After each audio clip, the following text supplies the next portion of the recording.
sunshine and I'll shit on your parade. Don't get me started on doing Michael Caine. My opinion matters, yours will fall in last place. I'm not shutting up and you'll be learning my name. Fifth in the family, but first in my mind. 1 out of 10, but I'm ranking just fine. We've only got now, there's no afterlife. Look, Mom and Dad, I'm just speaking my mind. Everything's coming up Kyle tonight. Everything's coming up Kyle tonight. Everyone's coming on Kyle tonight. Wait, what? No, nobody's coming on Kyle tonight. Everything's coming up Kyle tonight. You can't shut this mouth, but you're welcome to try. I only stop talking and drinks while read and cry. I'll never shoot up, gonna talk till I die. Gonna talk till I die.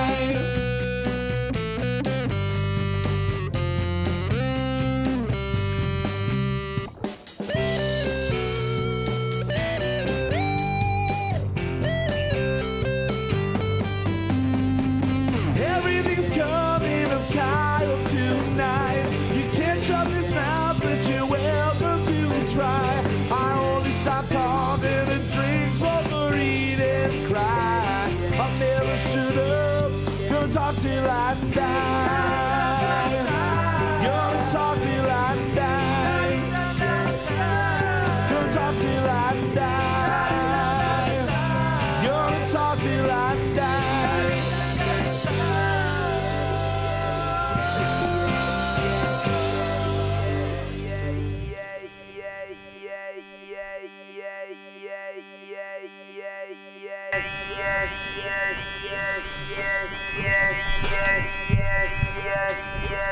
Oh, and we are live with Kyle Mocha Won't Shut Up. This is what, episode 7 of season 2? Yes. Episode 7. What did we call this one? What are we going with? We called it Bah-Humbucker. Bah-Humbucker. Mm-hmm. Bah-Humbucker. All right. Well, welcome, everybody. Welcome. Joining me, as always, here is Mr. Justin Olimpedo. Hi, Kyle. How you doing, brother? I'm good. You're good? Yeah. Having a good week? Sure. Yeah? Yeah. Not getting sick yet? No. I keep checking. No, just making no sure. sickness, yeah. Just checking on everybody's health, you know? Yeah, I gotta no, do I'm this. good. I'm Make good. sure. I almost died for like 2 weeks straight, you know? And then now I'm through. It's good. It was like, well, actually, tomorrow will be the real test. Each week for the last 2 weeks, I've been getting really fucking sick on Wednesday. Like Wednesday each week, I'm just like dead, and I don't really get why it's happening, what's going on. What do you do on Tuesday? nights? Yeah, right? I don't get what's going on here. I don't think you understand how hump day's supposed to work. Yeah, no, it's a slump day for me. It's a slump day for sure. And then I got to rebound by Thursday because I do the trivia night over, so I got to be kind of awake. But yeah, no, so you're good. You're healthy. You're good. All right. Well, also, all right, cool. Whatever. Yeah. Also joining, fuck you too. Also joining us, as usual, Mr. Zachary. I don't think the mic can You pick can't that pick that up. Stormin'. Poor. All Talk right. into your microphone a second. Ooh, talking. Mike definitely was not picking See, it up. when Zach is mixing and mastering the single each week, I test this. If you microphone. could call it a mix this week. Yeah, we can try to call it that. I usually just check his microphone by shouting as high pitched as I can into his microphone. Hey! Yeah.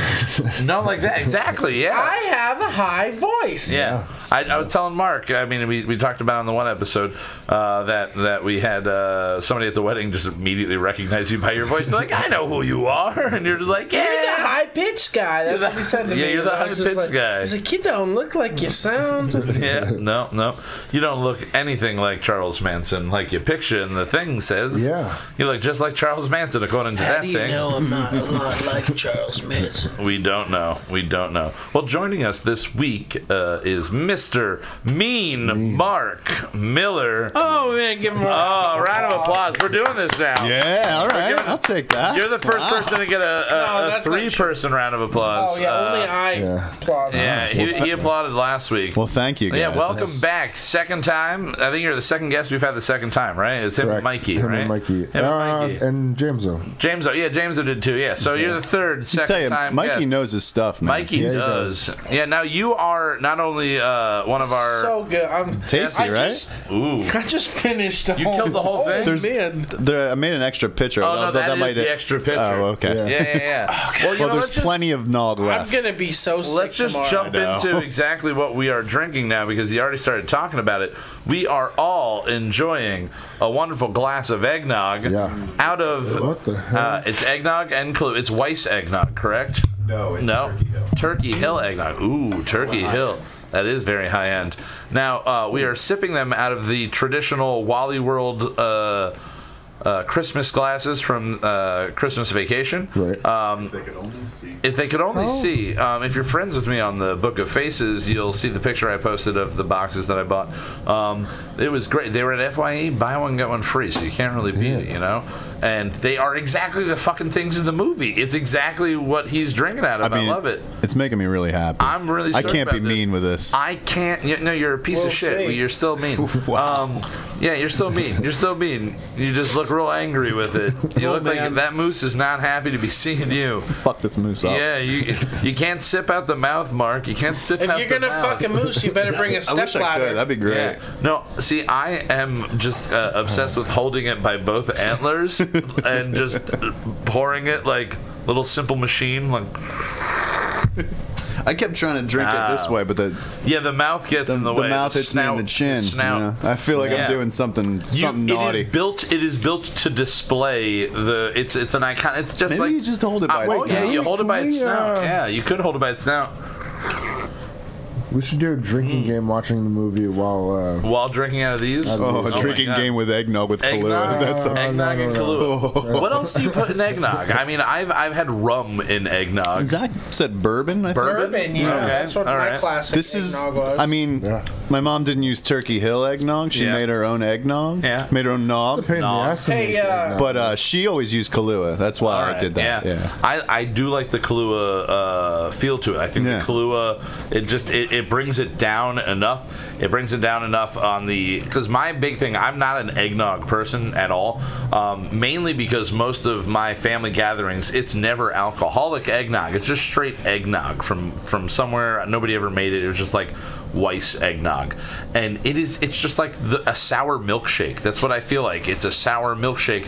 McDonald's used to do the eggnog milkshakes. Did an eggnog milkshake? Yeah, around this time. Oh, I feel the same way about that delicious. as I do something like Justin gave me this cheesecake puffball thing earlier. It's a little chocolate-covered cheesecake thing. Yeah. And it was really good, but most cheesecake, I feel the same way. It's just like, it's too thick.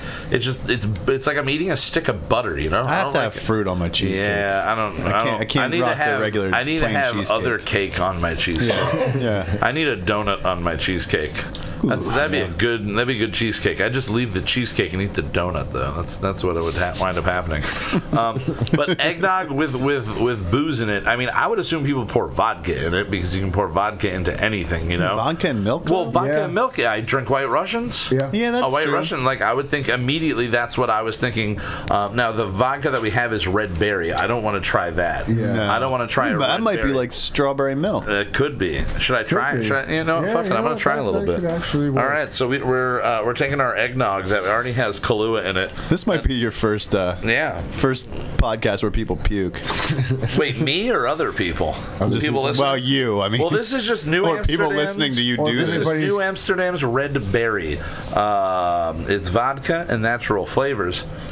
I can't tell what the berries are. What's the natural flavor? Dingleberries. I don't know, but I'm gonna pour a little bit to a lot. Yeah, that's a little bit more than I thought. All Just right. hand me that. I'm just gonna take a sip of the vodka. Take a sip of the vodka. Then a sip of the eggnog, and we'll All right. compare who has a better time, you or me. Well, I'm gonna do what Mark did. I'm gonna have a better time watching. I'm gonna mix with my finger. I just realized I was sipping this nose into my chin, and it fits, dribble on my shirt. I don't have a long chin. Ooh. Is that good? Ooh, It's I'm a on strawberry something. quick. It is strawberry quick almost. All right, so Zach's just taking a swig of the vodka and then going nose first into the... Yeah, how do you think? What do you think? It's spicy that way. It's spicy that way? It's you still all right, well, I'm just doing the mixed, vodka. the finger mixed. That was a solid slurp sound. Yeah. Ooh, yeah, no, there's a burn. There's definitely a burn from that vodka. But that is kind of like with the Kahlua, almost like it's chocolate-covered cherry flavoring to it. I feel like somehow we've all turned 15 tonight. We have turned 15. Yeah. Have you ever tried flavored vodka with your eggnog, man? I love flavored vodka with my eggnog. After your homemade Ecto Cooler that you made? Oh, yeah. Well, that's the other thing we've got with the red berry. Actually, can I have some of that? Yeah. We drank... Yeah, I think I might do it, too. We had to stop to get mixers and you know, other things, and we stopped at a Dollar General.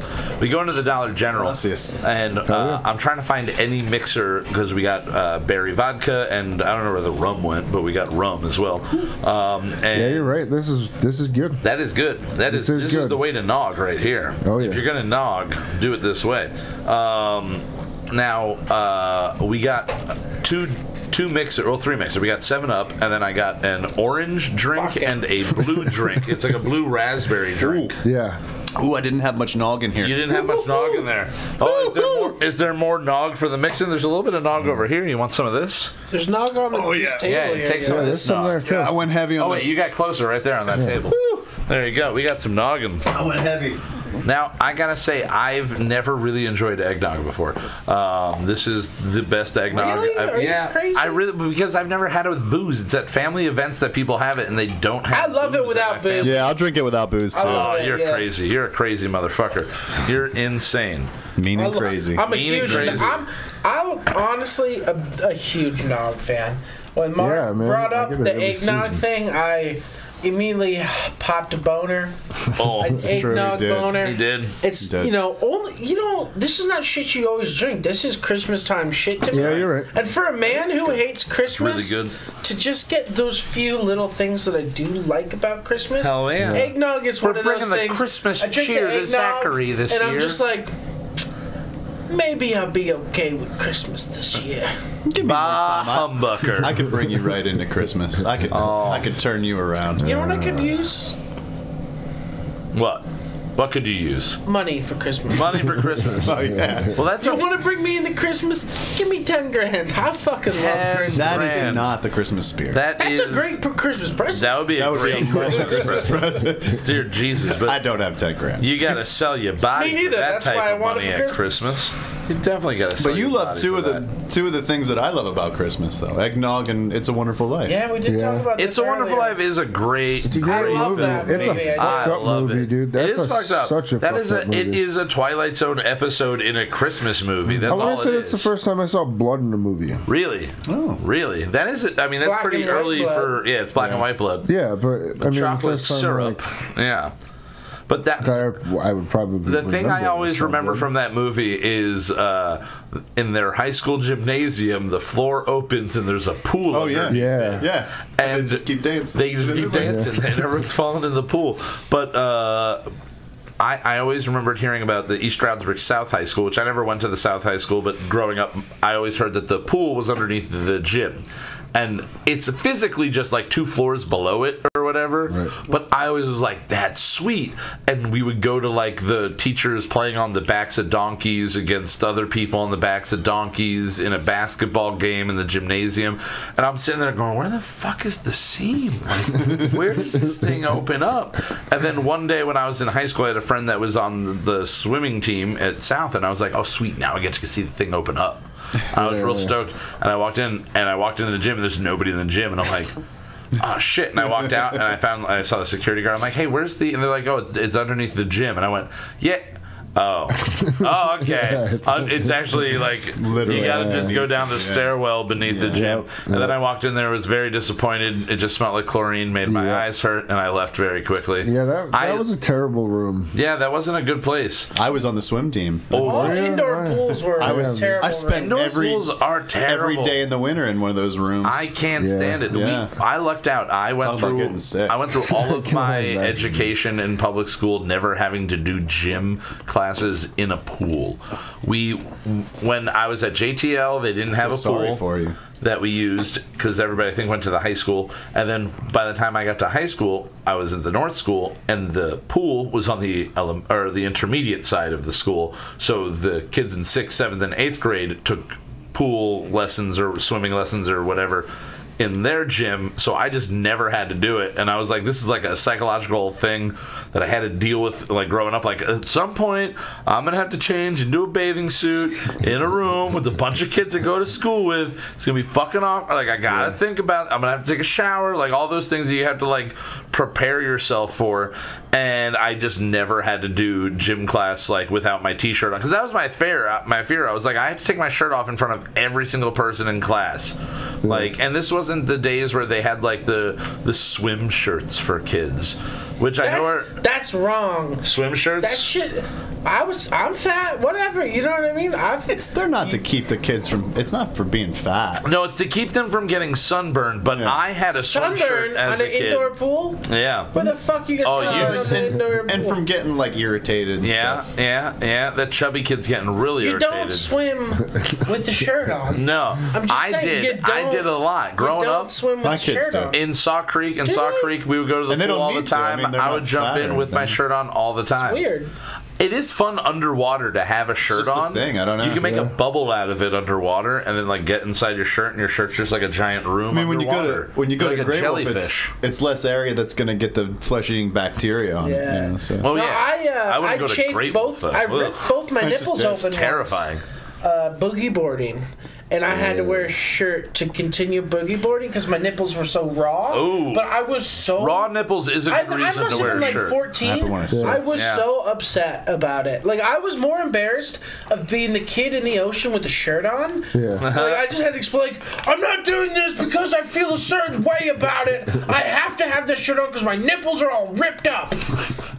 Which is a weird thing. It's a very strange thing to shout at strangers on a beach. Were you flashing? My nipples are ripped up. That's why I have a shirt on. Some kid shouting. Could you have worn just Band-Aids over your nipples? Would that have been? I don't think they would have. They would have thought he was Morrissey. They would have held in the ocean. They would have thought he was Morrissey.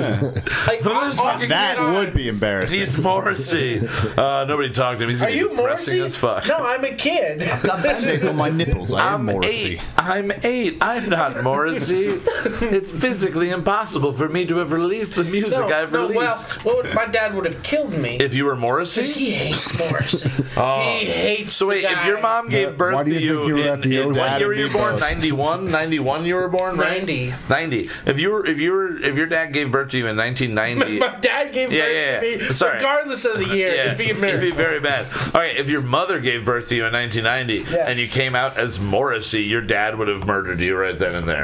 And my mom. I mean, he probably should have, because there's weird space-time continuum going on. Weird. He had been around for a while. So your father's not a man of science. He would not have investigated. He would have just murdered, and then walked out of the room. Morrissey does that to people. He does make people want to murder. My dad grew up in, like...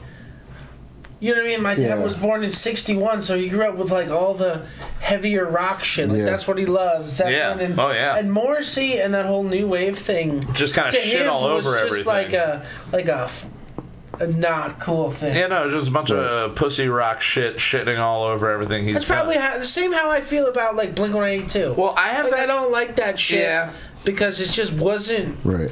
Fucking enough for me at that age. You know what I mean? About my dad. My dad, when we were growing up and we were trying to buy like Christmas presents for my dad, we'd be like, all right, what music can we get my dad? He loves Chicago. He likes the Eagles. Okay. And he likes Toto. He likes the Beatles. He likes the Beatles and stuff like that. And then Eric Clapton and Billy Joel. Like, those are the things that I always knew that he liked. And then I started looking back at the bands that were big at the time that my dad was listening to these songs. I'm like, my dad's basically listening to Coldplay and Nickelback at that point. Like, he's listening to, like, the what's what of radio rock. And now I'm like, okay, I listen to Chicago, and I'm like, Saturday in the Park, cool, that's awesome. But really, it's like, your love was meant to be, kind of love that lasts forever. And then my dad just sitting there going, I want you here with me. my dad's just like rocking out to it. And then you listen to the Eagles, and you're just like, it's just like zone out music. He does love CCR, so like listen to CCR. Well, good, because he's an American man. He's an American man. Now you just made a face, Mark. What is your CCR opinion? Stand CCR. Why? You don't like fast, quick, fun songs? Does he pronounce shit? Boynan? You don't like Boynan? You know what CCR always annoyed me? It was growing up. You would hear from older people how do you listen to that stuff? You can't understand a word he says, and then they'd listen to CCR. Yeah, man. What is he saying? It's such a great song. Oh, well, I mean, you're in the okay. You're in the wrong room here, and probably on the wrong planet. Yes. Yeah. I already know that I'm on the wrong planet. You are very in the minority. I'm in the minority most of the time when I give my opinions on music. Yeah. And I'm fine with it. That's why I'm so mean. I was gonna say that is why you're known as Mean Mark Miller around these parts. Because me and Mark had to work side by side for a very long time, and he was just we agree on nothing. You know that I can't everything. I can't not be an asshole. You could. You choose not to be an asshole. It's less fun I don't when think you do. for me. It's not a choice. No. It's just who I am. You wake up on that side of the bed every day. And it's the side that you wake up on, no matter what side it is. And fuck everything. Yeah. This is my side of the bed today. Fuck. I don't care if it's a wall. I'll find a way out. I'm going to give Mark a hard time about CCR again. I can't. I've said terrible shit like to you when you like give your opinion. I'd be like, "What are you, some sort of fucking asshole?" You get so mean, so mean. I know I do. And all I say, and I like try to be nice about it too. I'm like, man, I really don't like that. Like I don't even give him my full blown like that's the worst shit ever. I hate it so much. Yeah. Like I'm like, I'm not really that into the Ramones. You know? Okay. What the asshole? Like freaks out on me. I'm like, okay. And then starts playing things to and prove then why tells everybody that I'm mean. And then proceeds to tell everybody that I'm mean. You are. You disagree with him. That's mean. You became mean because it seems like you disliked everything. I hate everything. You just don't like all kinds of stuff that should just be normal stuff people like. You just don't. Yeah, well, and then so you're very particular, but that, in my mind, makes you mean. We did want to set the record straight on a couple of things. First and foremost, I don't hate Stevie Nicks. We wanted to say that as much as Mark denies it, he hates Stevie Nicks. I do not. I love Stevie Nicks. So fucking love much. Stevie Nicks. Now, did you hear this happened today? I think or yesterday. We're not going to bother going to that tour anymore because Lindsey Buckingham has accepted an out-of-court offer to pay him for the funds lost because he has been kicked back out of the band. And he went into court asking for $12 to $14 million because that was what he was estimated to gross on the tour if they went all on tour together, and now they have two different dudes going on tour in his stead. And it'd be great if one was named Lindsay and one was named Buckingham. That would be amazing if they had that the wherewithal to be that funny. I don't think they do. No, they're two guys that were. They're seasoned guys. Yeah. I forget what they did, but they have one vocalist doing his vocals and a guitar player playing his guitar parts, and it's probably the guy that's been playing his guitar parts and singing his vocals for the majority of their touring time. But he said that it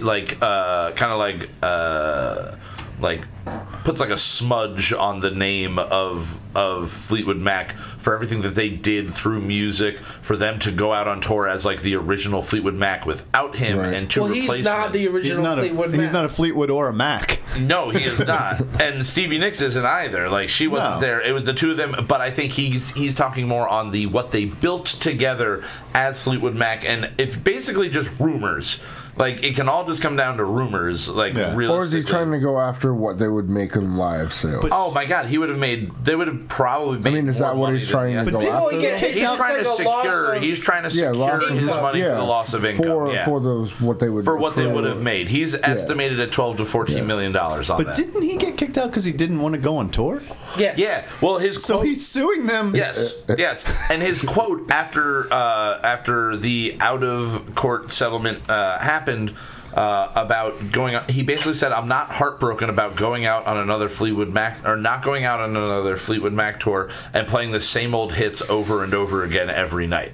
So there's no love lost there between him and fans and him or him to fans. He's just like, I really don't give a shit. I wasn't getting anything out of going out there and playing some of the greatest music ever written. He was just getting money out of it. He was getting money out of it. And at that rate, it's kind of like, all right, good. Like, for them, for the band, yeah, like get the asshole off the fucking stage and do the best you can do without him. And I'm sure it'll be just as amazing for most people going there. Yeah. And that's fine. But for me, I'm like, I was really only wanting to go because it was original Fleetwood Mac. And I'll just go see Stevie Nicks on her own. Yeah. Like, I'll just, like, Stevie Nicks will tour on her own. I don't need to see, like, she'll sing the songs that I like to hear her sing. I like and I'll Fleetwood go see Mac, Lindsay. I had no desire to see them live. But original lineup, would you have gone to see that? I don't really? see for one thing, those shows are so expensive. Yeah, it's like $120 like for like sitting in the grass at an arena. I'm not a Fleetwood Mac like super you fan. Hate Stevie Nicks, so you can't hate Stevie Nicks. You fucking hate her. I mean, I did go see Willie Nelson twice, so it's not like I'll never do that stuff. But overall, that's not really my like. I don't want to spend $100 to go see a band that I wasn't that into. Okay, like I like them. I think some songs are great. But I'm not going to spend that kind of money to go see a bunch of old people just... I would have gone for that original lineup for sure, just to, like, because you have to assume, again, Rumors is the big album. They're going to play almost all of the hits off that. They're going to play, you know... Like I mean, they're probably going to play for 2.5 hours. Yeah, it's going to be and a you're long right. show. They are a bunch of old people now playing 40-year-old songs that... It's like, what's the energy going to be like? Yeah. What are you getting out of it? It's going to be a seated show. Yeah, like, they'll probably. I mean, they'll more than likely just rock out on stage. Yeah, there'll be a lot of Bud Lights and a lot of like. I can't imagine their shows being high energy anyway. No, I'm sure they weren't high energy in the 60s and 70s. Yeah, like they're more of like. Yeah, people are relaxing. I spent $40 to see Motley Crue do the Dr. Feelgood album in its entirety. How was that? Was that worth the $40? Every bit. Yeah. And I'm not a Motley Crue fan, but that was awesome. See, I think the idea of bands. See, this man hates all. I didn't say I hate them. I said I'm not a big fan. He goes to see bands that he hates. Vince Neil is just a piece of garbage. Shit. Oh, because you hate Motley Crue. As individuals, I think I do hate Motley Crue. But I enjoy some Motley Crue. Now, Mick Mars. I don't hate Mick Mars. I feel very bad for Mick Mars. I don't hate Nikki Sixx either. Yeah. Tommy. Nikki is sort of cool. You don't like Tommy? He's a giant bag of douche. You don't like his solo work in the early 2000s? Methods of Mayhem. Oh, they were good. And then he also had that TV show on VH1 where they formed the band from the like they found a singer. Well, this brings us to something that we were talking about way before the show. We were talking about Paul Reed Smith guitars and how they're the dentist guitar. I have $2,500 to spend on this expensive ass guitar, but I do like those. They can sound amazing. But you're wrong about that. My immediate thought when I hear anybody talk about PRS is the scene in Airheads where Brendan Fraser and Steve Buscemi and they're coming up with all of the demands on their list, and he goes, "Ooh, I want a Paul Reed Smith with dragon inlays." They're like, "Yeah, how about a Vikings helmet full of cottage cheese, naked pictures of B. Arthur?" B. Arthur. Yeah, B. Nice. Arthur. Nice. So like that whole scene. So that's what I immediately imagined. I just think of Carlos Santana. You think of Carlos Santana? Yeah. It's I get the idea behind it, but like I said, it's kind of like buying a brand new Porsche right now. I totally You're gonna look like a douchebag. I see what you're saying. Yeah. It's like owning a Miata in '94. Like, go fuck yourself. Now that guy was the coolest guy ever. Driving around Walmart blasting music. That's what he did. Yeah, he did. And what else are you gonna do with a Miata? Does it. Probably. I mean, I love a good Miata. The guy that I knew that drove it had a long black and gray ponytail, and he was my soccer coach, and he literally would just like pull in his forest green exterior, all tan interior. That's the best color. Oh my god, that's pretty nice. I'm in on that. That's what color I want a Paul Reed Smith. Yeah, I want to drive the. You want a leather interior on your PRS? I do. That shit would be crazy.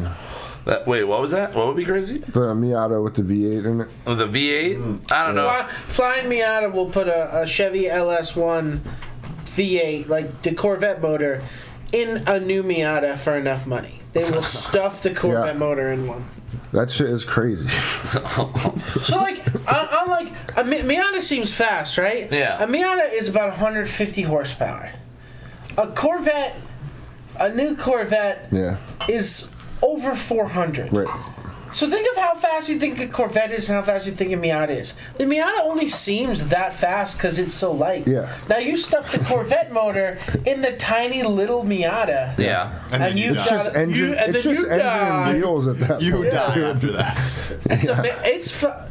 I'm a fan of that. I'm a fan It's wild, of dude. If you haven't seen it, just big time. YouTube Did they ever it's do a wild. Miata that wasn't just a 2-seater? Did they ever do like an extended Miata, like one that had like a back row in it? No. So it's always just been just the two. It's a roadster. Yeah, it's now I like it on the aspect of I always wanted like a mid '60s Porsche that way. Like I always liked that. I had like a model that was the green exterior and the tan interior because it is literally the nicest looking.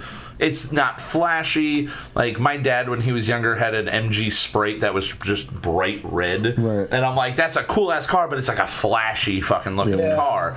But this is like, okay, this is gonna be a classy car that is like a little more subdued. It's country driving. Like I want to go like on a nice day. I do the Jag too, like the fancy Jags. Oh yeah. In my mind, are always green.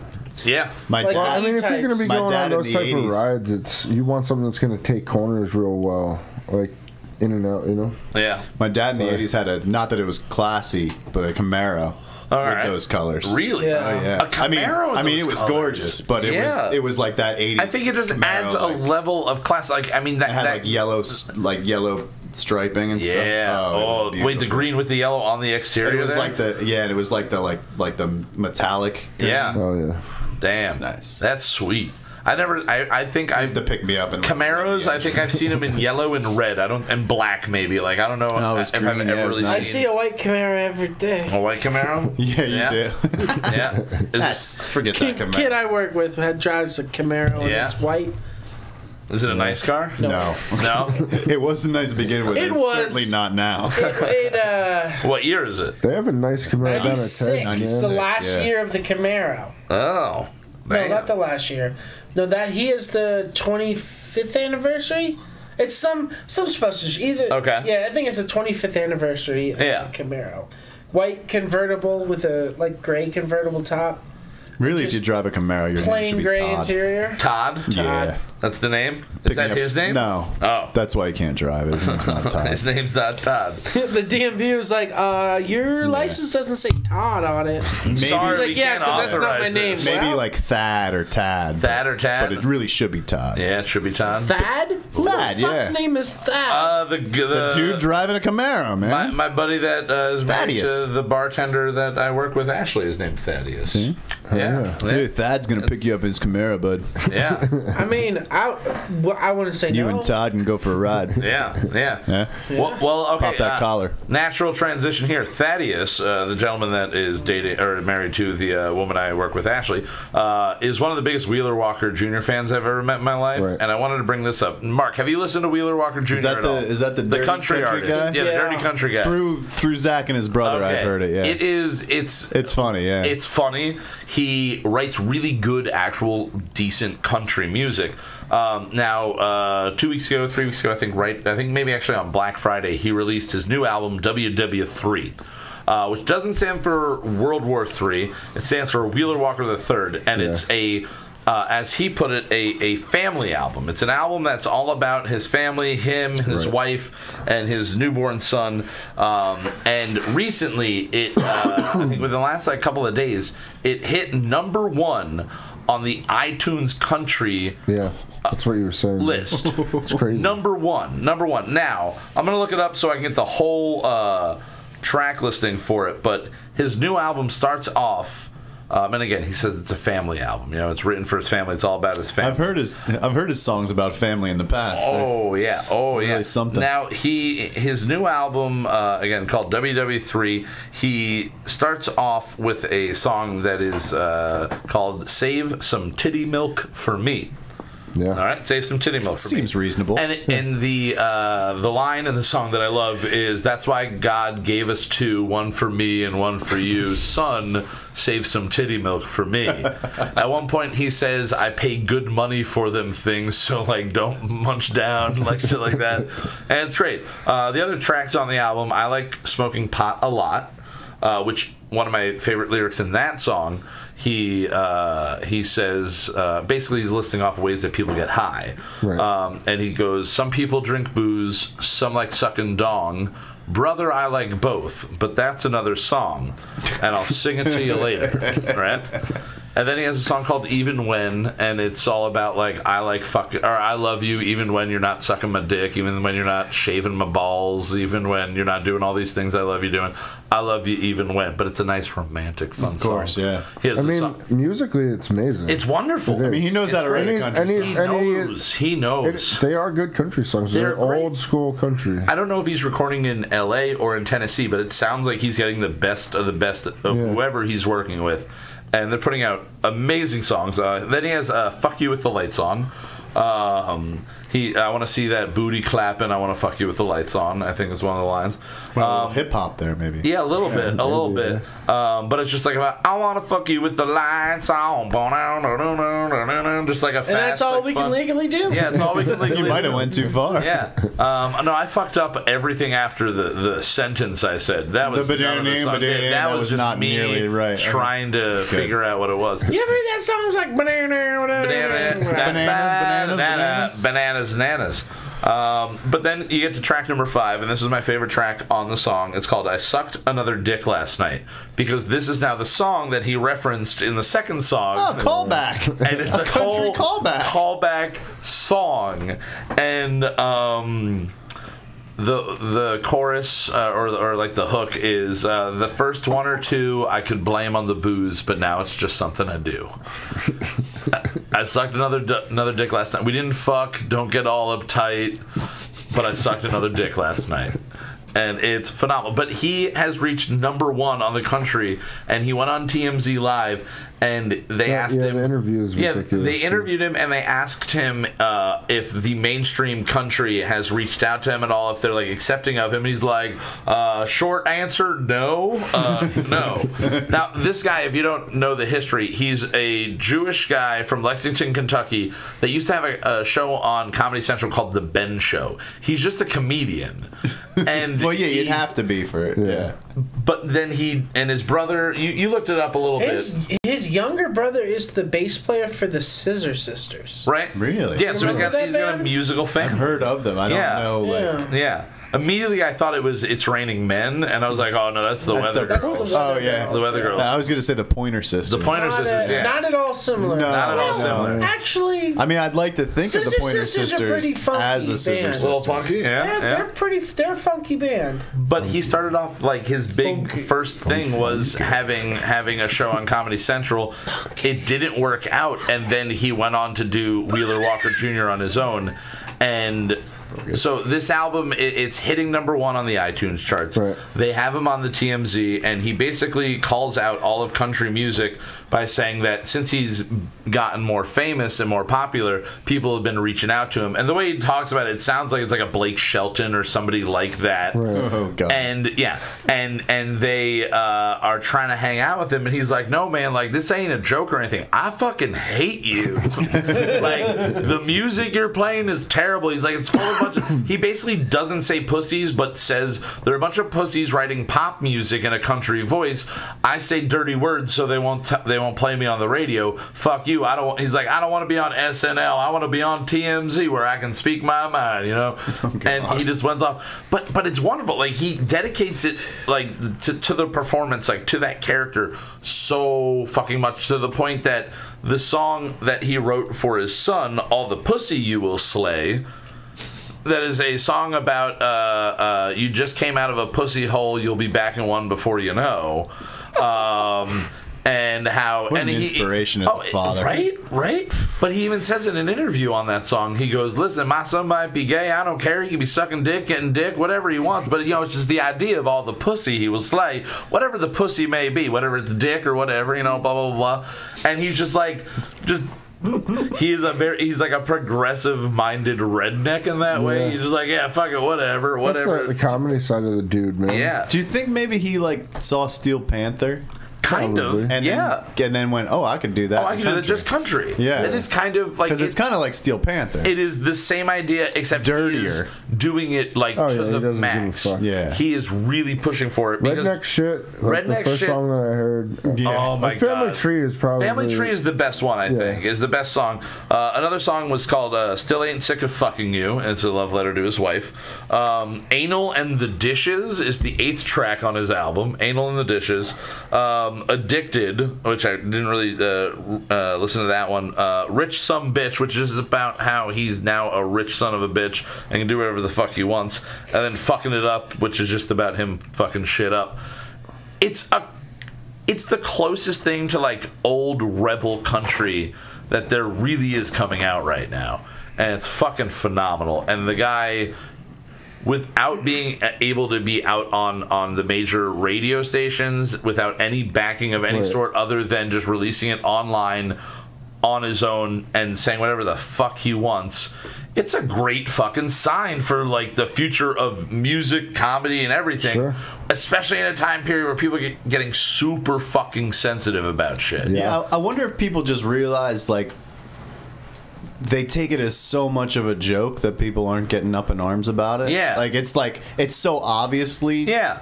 Like he just says so much in such a small amount of time that's like, well, this guy's obviously kidding. Yeah, he's obviously. If you listen to Redneck Shit being a prime example, or even Family Tree, if you listen to the first 30 seconds, you get what the song, the joke is all out there in 30 seconds, and then he repeats the joke in different ways in kind of like almost a Dane Cook way, like where he would just say the same thing and then repeat it, say it a little bit differently, repeat it, and every time it was just funny because he was just saying it a little bit differently, and then that joke kind of got old. He's found a way to magnificently do this where it's a different joke and everything is so outrageous that he can repeat it and say just different things, like redneck shit, like jerking off my neighbor's dog, like laughing at cripples when they get hit and shit like that, like just fucking all over the place. Every line you have to kind of pause after every line and like reflect, like, okay, remember Eminem was kind of like that when he came out. Like it was like, what? Wait, what? What did he just say? You just want to pause it and listen. What did you say about Christopher Reeves? Yeah. Oh Lord, we were talking about people getting sensitive about shit. Yeah. This is a thing that we were bringing up, and I'm sure you both have opinions on it. Sensitive nipples. Sensitive nipples. Careful when you boogie board. The Baby It's Cold Outside current controversy, right? The Baby It's Cold Outside thing, right? Now, my immediate opinion on it is about 15 years ago, I heard the song for like, I think I was like my senior year, and we were doing it in like chorus or something like that, and or I had to audition and use that, and I was just kind of like, made the joke. Oh, this song's about date rape, and I just made the joke, like, and then I just kept going with it, and like I don't think anybody really influenced me to think that. I just looked at it and I went, oh, what's in this drink? Okay, it's about date, like that line alone. And I think plenty of people in the current controversy are up in arms about it because mostly it's that drink or what's in the drink, that line. I mean, obviously, I'm sure it's referencing booze. Yeah, you know what I mean? Like at that point. Hey, what's in this nog? Yeah, what's in this nog, bro? Oh, I roofied all you guys. Yeah, I really hope it really is cold outside. Yeah, and I'm not going home. Me a favor, man. You're like, I really must stay. We're like, yeah, but get the fuck outside. No, I'm going to stay. No, please, could you leave? You'll be asleep soon. And you think you're not mean. You're threatening to rape all of us in a musical way. I never said rape. You didn't. And neither does the song. Nor did I say I was going to do anything mean. I agree with you on that, Kyle. You did an evil laugh, though, so it was close enough. So with this song, the uproar is people are taking it seriously as it's a date rape song. Yeah. I made that joke 15 years ago just thinking this is a dumb joke, and now people are actually fucking believing this, right? They're actually getting up in arms and not wanting it played on the radio. And it brought me to the thought that, and I don't know if we've ever like touched on anything like this before in the past, but I've definitely had this conversation. If we touched on it, I hope you asked permission. I did ask permission, but we've talked about it definitely off air.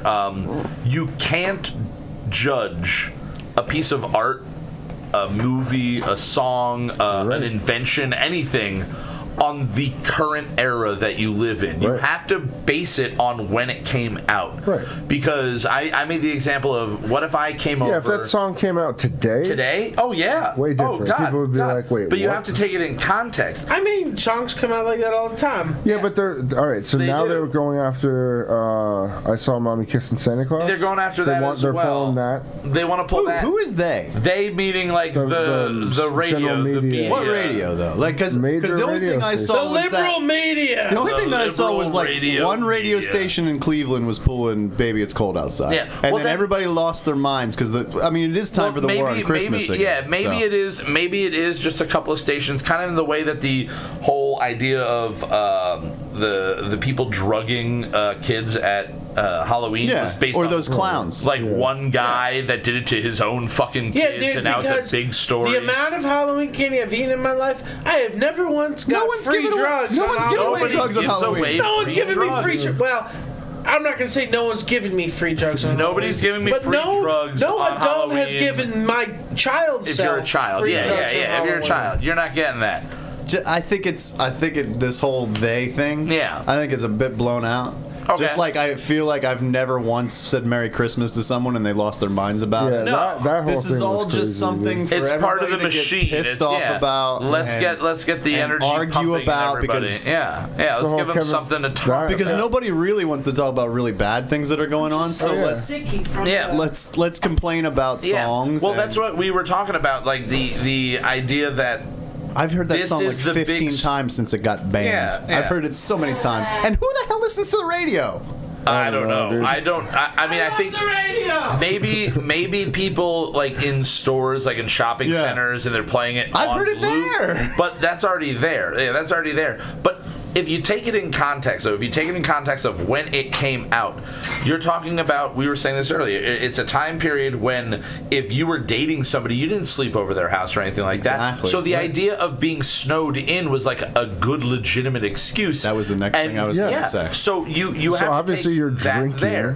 And the idea of my mother will start to worry makes it sound like it's a much younger girl and an older guy. No, women, most people lived with their parents until they got married. Some lived with them after. It was scandalous. Yeah. For that. Yes. If you lived with a man or were seen with a man, to find an the whole excuse thing to was get alone. Yes. This might be upper crusty white people at the time, but that's what it's about. It's not about date rape. And then when you talk about daddy kissing Santa Claus, I saw daddy kissing Santa Claus. That's gonna be the new outrage. Yeah. Why is it mommy? My kid doesn't have a mommy. He has two daddies.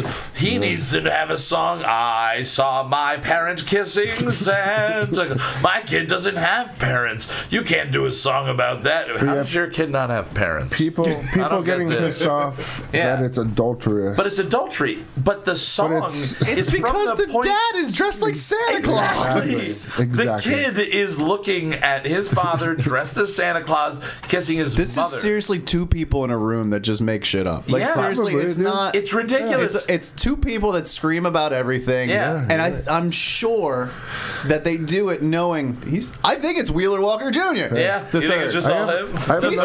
It's his child. It's the 6-month-old. It's people like him that are just going stir the pot. Stir the pot, people. Because everybody's an idiot. Let's rake Did you that hear about the PETA changes that they want to do? Yeah, that's another one, man. Dude, what was that? Who listens to PETA? They want to change. They want to change taking home the bacon to taking home the bagels. The bagels, And there's like 5 or 6 different other phrases that they want to use. I like to put some bacon on my bagel. I like the combo there. But yeah, the idea that if you hear me say bringing home the bacon, which I don't know how big of a problem this is. Unless I'm singing Weezer, it's not happening. Yeah, literally, that was my first thought. It's the only time I've ever said I'll take home the turkey if you bring home the bacon. Is the only time I've said I'll bring home the bacon.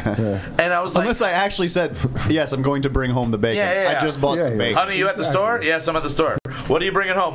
Bringing home the bacon and the eggs. Well, actually, I used to say this all the time because When I worked with Charlie Foster, we used to sing it because he had shoes that looked like bacon. Oh, so we would have like this. We had like this hip hop chorus, like "Bring it home the bacon, bring it home the bacon, bring it home the bacon," and we would. I'm offended by what we you would just do said. that for hours on end. Bagels. No, I look at PETA like I look at mainstream radio.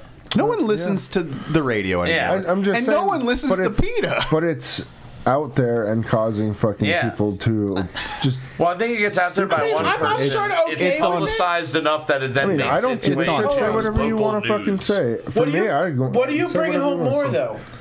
I bring bagels home. Way more than bacon. Oh, more than bacon. Yeah. So, and I don't bring either home. My wife brings those home. Yeah. Oh, you chauvinist! No. I just never shop for bagels. When I need bagels, I send the lady out to do it. Honey, take the kids. Meat for men. I need a bourbon and a cigar while you're out at the store. I clean the bathroom. You do? Yeah. There's no chauvinist going on. Is that because you cover it in shit and you have Constantly, yeah. Oh, jeez. Well, hey, how about we transition? Covering it with shit. We're going to transition over to, hey, you got some music for us. Hey, yeah, thanks. You got to, there you go, That's right? lovely. That's a lovely one. All right, so explain to us, this is music from Maxwell Demon. Yep. This is a cover of Baby It's Cold Outside. It's a cover of Baby It's Cold Outside. This, Louie and I basically just tried to date rape each other. Yeah. You both do the Dean Martin side of it all. Yep, there's no lady. It's just two guys. Hey, that's okay now. I know what's in this drink. Yeah. I want more of this drink. Thanks for the drink. Can we have sex now? I'm bending over for you. My mom knows what's going on. I'm blasting this on the internet right now. You know, you don't even need to play the song. That was pretty much dead on. Yeah, that's pretty much it. All right, we'll see you next week on Cowboy Going Shut Up. All right, so the song, Justin, what's the first song we're going to go through? Transparent? Transparent. Transparent. So, both of the songs are songs that you've written. When did you originally write These songs were written towards the end of Maxwell Demon, so that would probably be like 03-ish, maybe. Okay, all right. And we had made like a whole nother demo, because usually we'd make a demo with our own digital recorder before we went in the studio to make, you know. And we made like 10 songs, and we were going to go record it, and then we kind of stopped playing. So. Okay. And then like about a year and a half ago, I guess maybe, we were just like kind of like, me and Louie were like, oh, you know, they were pretty good songs, you know? And then we were like, oh. Mike, the drummer, was kind of like doing like recording for a long time, so we're like, why don't we try to record it and see, you know? Hell yeah. And we're gonna do a bunch, and we got through 2. So it took a year and a half to get to that. Hell yeah! But yeah, hey man, this is your Chinese democracy. It really is. It really is. And I heard that album was pretty good. I didn't listen to it, but hey, I'm just saying, you look a lot better than he did when he released that album. Yeah, He looked like a Big Mac. Yeah, he was in the Goonies, right? Yeah, I think he was in the Goonies. I think he played Sloth and Chunk in that movie. Yeah, I mean, I gained a little weight, but mostly I just lost my hair. A little bit, yeah. It's just my hair that's gone. But that's a natural rock progression. You had the long, crazy hair. Now, I mean, if you were in a touring rock band, I think you would have to shave it all and just have the soul patch with the bald head. Oh, that's the summertime. Yeah, it's the summertime. That's the summertime. All right, so we're gonna play Transparent here. Anything you want to say specifically about this song? Anything that you remember about writing it? And why this was one that... You know, honestly, so back in the day, it was not one of my more favorite songs. Okay. And now having revisited it and recorded it and stuff, I think it's one of the better Maxwell Demon songs. Now, how much did you change? My bass line, I don't think, is anything the same at all as it was. Mostly probably because I didn't remember it. Yeah. And I had a chance to go back and do some new stuff. Everything kind of slowed down a little bit. I think towards the end of Maxwell Demon, we were kind of trying to get people to kind of be into us, and we went a little more like poppy punk than we would have liked to. Yeah. Okay. So I think we had a chance with this. So was I right in a little bit of saying... you were right a little bit, but we didn't want to be. It's the only way we kept people from leaving. 2001 to 2003 is when I started going to shows. So that I'm starting to see you at the end there. Yes. Like towards the end. So it was a little bit more on that. And hey, I want to let you know, it worked. You sold out a little bit, but it worked because I remembered who you were all them years later. That's true. true. Yeah, so it worked on at least one fat kid. Now going back, that was the target demographic, right? One fat kid. It seemed that way. Yeah, it seemed that way. Congratulations. We win. No, we going back now and not really mattering because it's just for us. So like now we were able to kind of just like mess with it a little bit, slow it down, do more what we wanted to do. Louis did most of everything. I mean, he messed with it a lot. So who are on vocals? It's all Louis. It's all Louis doing vocals. Both songs or just this? Both songs. Both songs. Yeah, we kind of just went to just him singing. Hell yeah. With the stuff that we were doing this time. So. All right, hell yeah. So let's throw on Transparent. Right. We will be back in a couple of minutes. Enjoy this never before heard. No. I haven't heard. Anyway, yet. Besides me on my phone the other day when you emailed it to me. So this is Maxwell Demon, Transparent. We'll be back in a couple of minutes. Enjoy.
Trash them or anything. So.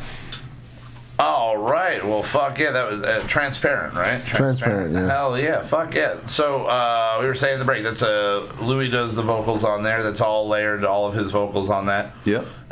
Now, when you guys started out, Mike Luschetti playing drums. Mike Luschetti. So did Luschetti record new drums for that and everything? He did, yeah. That's sweet. Which is also partially why it's different, because he recorded completely different drums. Yeah, well, I can imagine what he did at that point. 'Cause that was before. I mean, that was before he was in Split 50. That was before he was in. I mean, he was amazing before he was in Split 50. Oh yeah, but like before he did like 15 other bands and spotlighting on drums. Now he goes on cruises. He's amazing. And he's one. Oh my god, he's one of the best musicians I've ever seen. Let alone like just drummers. Like he is absurdly fun, and he recorded the old Backfire stuff back in the day. So I spent a lot of time in his mom's basement. Yeah. His mom was my sister's teacher back in the day, so it was weird anytime she would come down to like you know, it was very rare that she would come down, but she would come down to like, you know, offer like something like kindly to us, and it was like, "Hi, Mrs. Luschetti, how are you doing?" And it was like, she's sweet, like, she's sweet, but she's a school teacher, and she had that like presence of like an elementary. His dad's teacher. a nice guy too. I never met his dad. But we were just always Max Weinberg. Oh, really? He looks just like Max Weinberg. God, you know, not Harvey Weinstein. Not Harvey Weinstein. Max Weinberg. Yeah. I feel like I've listened back to that segment of that episode where I Harvey went on about Max Weinberg for like 2 minutes about how he was a rapist and like a fucking creep. Poor and Max I meant to be Weinberg. saying Harvey Weinstein. It's really good that nobody really listens to our show but you, because that might have. You're not supposed to agree with that statement. You're not supposed to. It's true though. I'm just a guest. It's our number one fan. Our number one fan. And our well, just because you mention me every week. Yeah. I'm very vain. Yeah, you are vain. And I just listen in to see if I get mentioned. Yeah, almost every episode. Episode. Yeah. I'm kidding. I really do like the show a lot. Oh, well, I'm glad you like the show. I'm glad you like. Now, the next song that we have from you guys is called "Who Knows," correct? That is correct. Now, when you guys originally wrote this song, what were your feelings on it? I think I like this one even less than the other one. Really? Yeah. Some of these songs just we kind of like. They got like real punky, you know. Yeah. But again, like when you get to like get away from it for a while and then go back and do it again, like it just. Now it sounds better. You keep talking because you're an asshole and you're mean about everything. You keep talking about being punky is like a bad thing. Why? No, No. What was the original being punky is not a bad thing. What was the original? I was in a punk band and I was very happy to be in that. All punk right. band. What was the original intent of this band? What was the sound? It was supposed to be more rock and roll. More rock and roll. Yeah. If you listen to like the more stuff. Def Leppard-ish? No. More Motley Crue because you idolized them. No, I had a real I had a real dream of like making it like a heavier kind of rough like a Dinosaur Jr. like style? a Bowie feel to it. Oh, okay. Obviously mixed with a bunch of Weezer. Yeah. I was really into this band Grade, which is kind of like a hardcore Grade, band. yeah. I kind of had Grade that. was fun. I kind of want to mix that. They were some a Victory band Deftones, like for a lot while of different there, yeah. stuff. You know, it was when Louis and I first got together. The idea was we were both going to sing like. Pretty much on every song. Okay. And we were gonna just, you know, kind of let it fly. He had been in Parting Shot. Okay. Before that, he played in Muckraker for a while. All right. I was coming from Muckraker. Yeah. And we wanted to do something different. Not necessarily go like do like a Nickelback thing or whatever, but we wanted to like do something less. Why not? At the time, I mean, I guess we should have. I would have made a lot more fucking money. And way better. I could totally sing like him, so that wouldn't be a problem. Oh my god, you look like a bald version of him. Look at this graph. Look at this graph. But yeah, so it was that. But then it kind of started to change because of the area that we played in and the shows that we played on. Yeah. It was everybody wanted to hear that, and who were you playing with at this point? We played. We played originally. We were playing the Underworld. Yeah. You know? Right. And then no, this was after Bismos. Yeah. Okay. Muckraker was Bismos. Muckraker. Bismos. We were the Bismos house band. Hell yeah. Every time a band canceled, I guess Muckraker would play since they practice upstairs. Yeah, they're there. No, we played. Yeah, we played like the Underworld. We played with Split 50 a bunch. Yeah. And that guy Keats that I mentioned to you before with Mike from Muckraker. They had a band called Tonight We Escape. We played with them a bunch. Okay, sweet. We played a lot of shows. The three of us actually. That was a ongoing thing. Hell yeah. So that kind of stuff. Like we played at Toast. You definitely did. I remember that a few times. Yeah. Yeah. It just a lot of times it was just like. 14-year-old kids weren't into what we wanted to do. What's funny is, I was one of those 14-year-old kids. My first underground show that I went to, our producer, EJ5000, Eric, he was in a band with the guy, one of the guys that's on our sister brother love podcast. Right. We haven't figured out that relationship yet. Cousin love, maybe something like that. It's incestual at least. But they had but the Eric and Greg were in a band called Straighten Upright, and they opened for Maxwell Demon. And I remember seeing Matt Pearson there. Yeah. Matt was there, and I knew Matt because I was a theater nerd, and I grew up being at plays at Shawnee Playhouse, and he was there. So I was like, "Who are you here to see?" He goes, "Like obviously I'm here to see Maxwell. Like who else would I be here to see?" Yeah. And I was just kind of like, "Oh, I don't know. Like I'm fucking like 13, 14, 15, somewhere around there." And I was like, "Okay, sweet." So then because I saw him and ran into him, and he said he was there for you. Oh, Uncle Matt. Yeah, it was definitely an Uncle Matt situation. I was like, all right, I got to pay attention to this band too. And so, I mean, you did play. I mean, like I said, I put it out there on Facebook saying that we were going to be releasing one of the classic punk rock bands of Stroudsburg, and you were just like, just rock and roll, just rock and roll. Well, you saw who you put that, and nobody knew who you were talking about. Well, people were guessing bands that you don't even remember because they were like, Mary Nowhere got thrown out. We did play with Stasis though. Stasis, you played and with? Sixth Floor, yeah. And Sixth Floor, okay. Those names got thrown out there. I was like, this is we played great. with Stasis quite a bit actually. And Crescent Fresh got thrown out there. And CIE that we mentioned earlier. Who was the drummer in Stasis? That was. Oh jeez. Oh hi. I remember. I actually worked with him at GameStop for a while. I don't remember his name, but I remember what he looked like. Yeah, I don't know, but I've never heard of the singer of Sixth Floor was all before Zach. Was Mike Rucco, who has Funhouse. Mike Pence. Yeah, he was the singer of Sixth Floor. That's crazy. I didn't know that. Damn. All right, so Who Knows was, again, one of Mark's least favorite songs because he hates everything.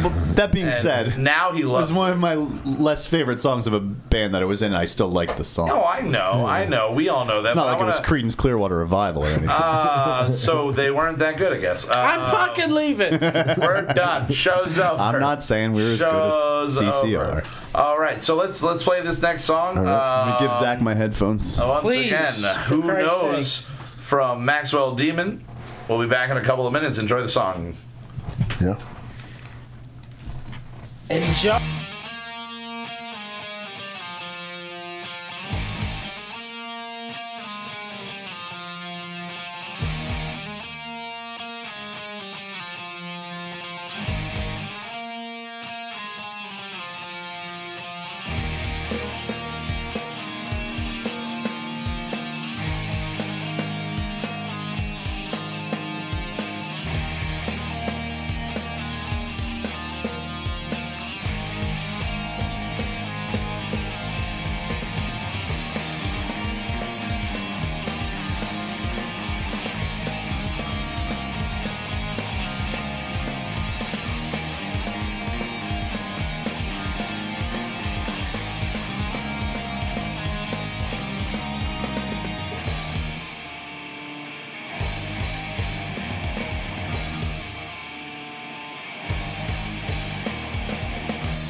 For my mistakes, this boy has come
All right, welcome back to Kyle Mocha Won't Shut Up. That was the second song from Maxwell Demon. Right.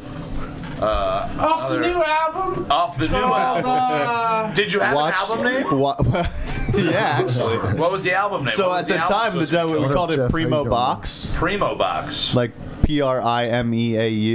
PRIMEAUBACHS. Oh. But now it's Watch Heart and Hands. Watch Heart and Like Hands. Michael Bolton's Time, Love, and Tenderness. But just Watch Heart and Hands. I like it. Yeah. So if we ever really- do actually finish all of it, we'll put it out as that. All right. So. Yeah. Well, I don't know where we would. Can you guys play We'll my put it 30th out birthday? on your podcast. Yeah. Oh, yeah, Sure, we can play your 30th birthday. Ooh, we got to get that going. You got on. 2 years to practice. 2 years.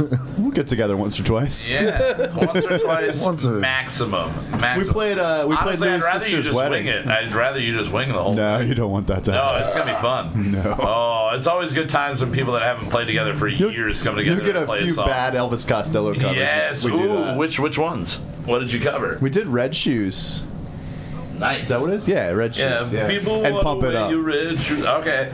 I definitely love Red Shoes. Did you not venture into the Allison or Radio? No, it was just we just did those two. We did a few covers. It was all for Louis' sister's wedding. Nice. That was quite a few years ago. Yeah, I would say of any Elvis Costello song, my favorite is definitely Radio. And probably I don't know, man. Red Shoes is pretty Red good. Shoes is a great That's catchy a song. fun / annoying song to play on bass. I bet. Oh God, I bet. It's all over the the place. other song that I think is, might be the more. I don't know if it's more of a commercial success, but Every Day I Write the Book. Yeah. Oh, it's a is great song. such a He's good awesome. song. His voice, like I have tried to emulate his voice, like in different bands, like here and there, and it's a different tone that not a lot. I didn't even realize he was British. I thought he was just like a New York Jew type of guy, like from like the way He's he British? Yeah, he's British. like Yeah, I didn't know that. full-blown British. And it's impressive that that he just sounds like that because it doesn't. You know what? Joe Jackson's British too, isn't he? Oh, I don't know about that. Joe I don't know. Jackson. He's got him up, and Joe Jeff? Jackson both have early Jack Joe Johnson? Jackson. No, Joe Jackson, like pretty is she women really going out? walking Yeah. with gorillas down my. They have that down my street. Well, you can't. In my mind, it's just it sounds like New York. Yeah. But I bet you Joe Jackson. Well, it Joe sounds Jackson's like- British what was, too. I'm pretty what was sure. the guy? It's like a Randy Newman voice Randy almost. He's It's not like, British. He's Japanese. He is. Left foot, right foot. Left foot, right foot.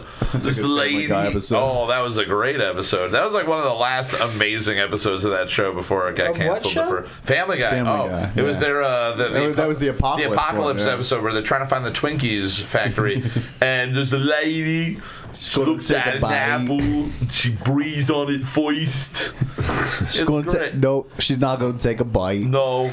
Oh, she's Left. going to take a bite. Left foot, right foot, left foot, and then Chris is just left foot, right foot. My favorite making fun of Randy Newman is the Mad TV one. Do you remember that one? I do not. I don't think it was Wasn't that either, Will did it? Sasso did it? Yeah, and Randy ooh. Newman's writing songs for new Star Wars movies. Like, Star Wars. Star Wars. My favorite is anytime anyone makes fun of Randy Newman. And then It is they great. have not Rob Zombie, but they say, oh, and his friend Rob Zombie is helping him out with the album. So it was Randy Newman and Rob Zombie writing his Star Wars. Oh, I would listen to that. I would watch I would that totally sound. I would watch watch the movie that soundtrack. That's Yes, pretty much read for the a movie. soundtrack, It's just Randy Yeah. Newman and Rob Zombie. Which one are getting you? together. Which one are you? Which one do you think I am? I think you hate short people, so you're Randy Newman, you motherfucker. I don't hate short You hate everything. You think short people have no reason to I live. think in that mix, I'm definitely the Rob Zombie. You think you're the Rob Yeah. Zombie? All right. Although Louis not very Randy Newman. So. No, I don't think any of you are Either of those things No, at all. no. At all. Only Randy Newman is Randy Newman. Yeah. Yeah. Not even Gary Newman is Randy Newman. Gary Newman is not Randy Newman. I do enjoy Gary Newman. I like him of the Newmans.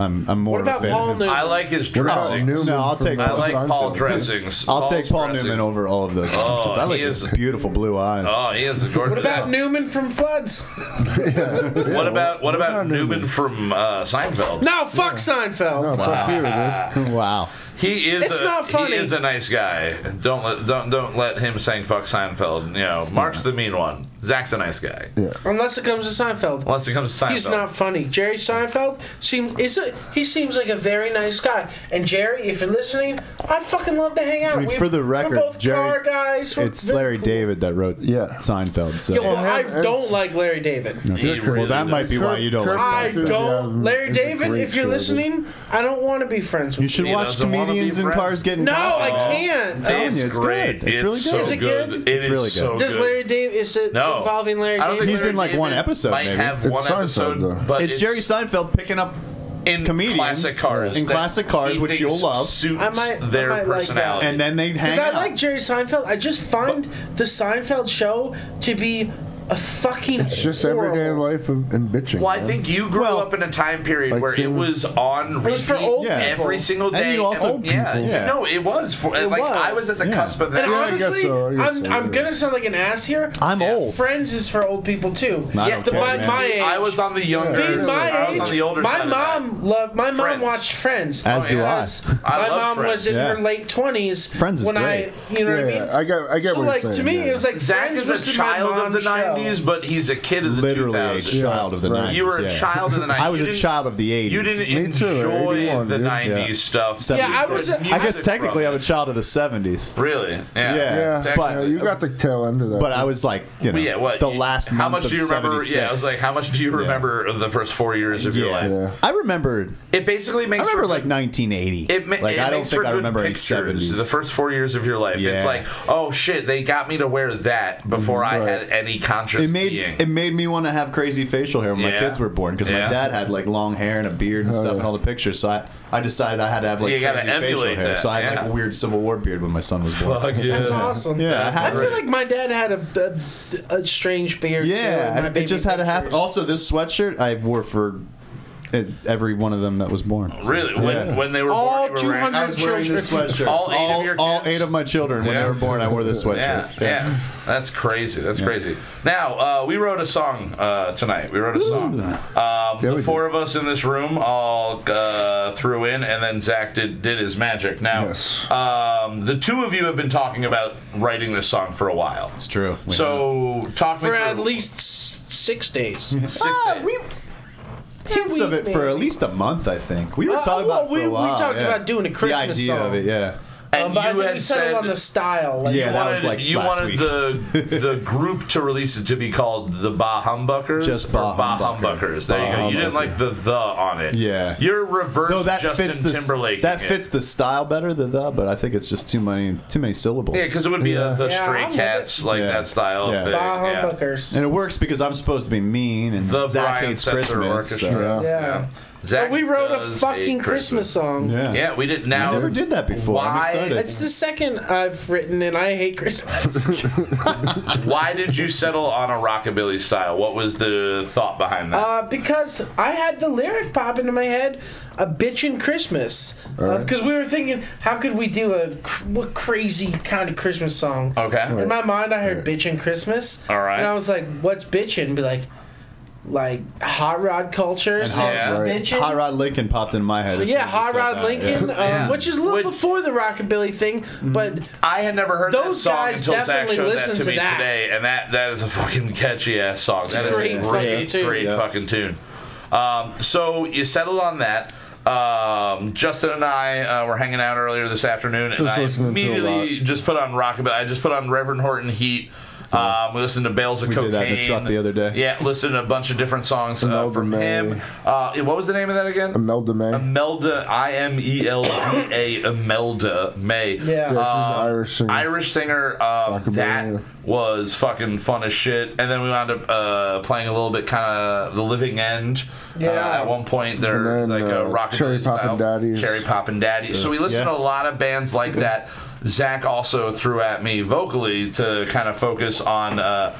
You said my inner Freddie Mercury in Crazy Little Thing Called Love, like that kind of voice, and That's Christmas, more Christmassy in that same style. Yeah. Exactly. Is Freddie's voice. You know? Now you said a bitchin' Christmas, so I sat down and I was like, all right, I don't know shit about cars, so I'm just gonna kind of like make it like a car is a metaphor for, you know, driving it in with your lady. Because all you've been listening to is Wheeler Walker Jr. Yes, that's all I've been listening to is Wheeler Walker Jr. So all my mind can think of is in like, retrospect, you might how can I talk about Christmas. titty milk? How can I talk about titty milk in this? Saving Santa some titty milk and cookies.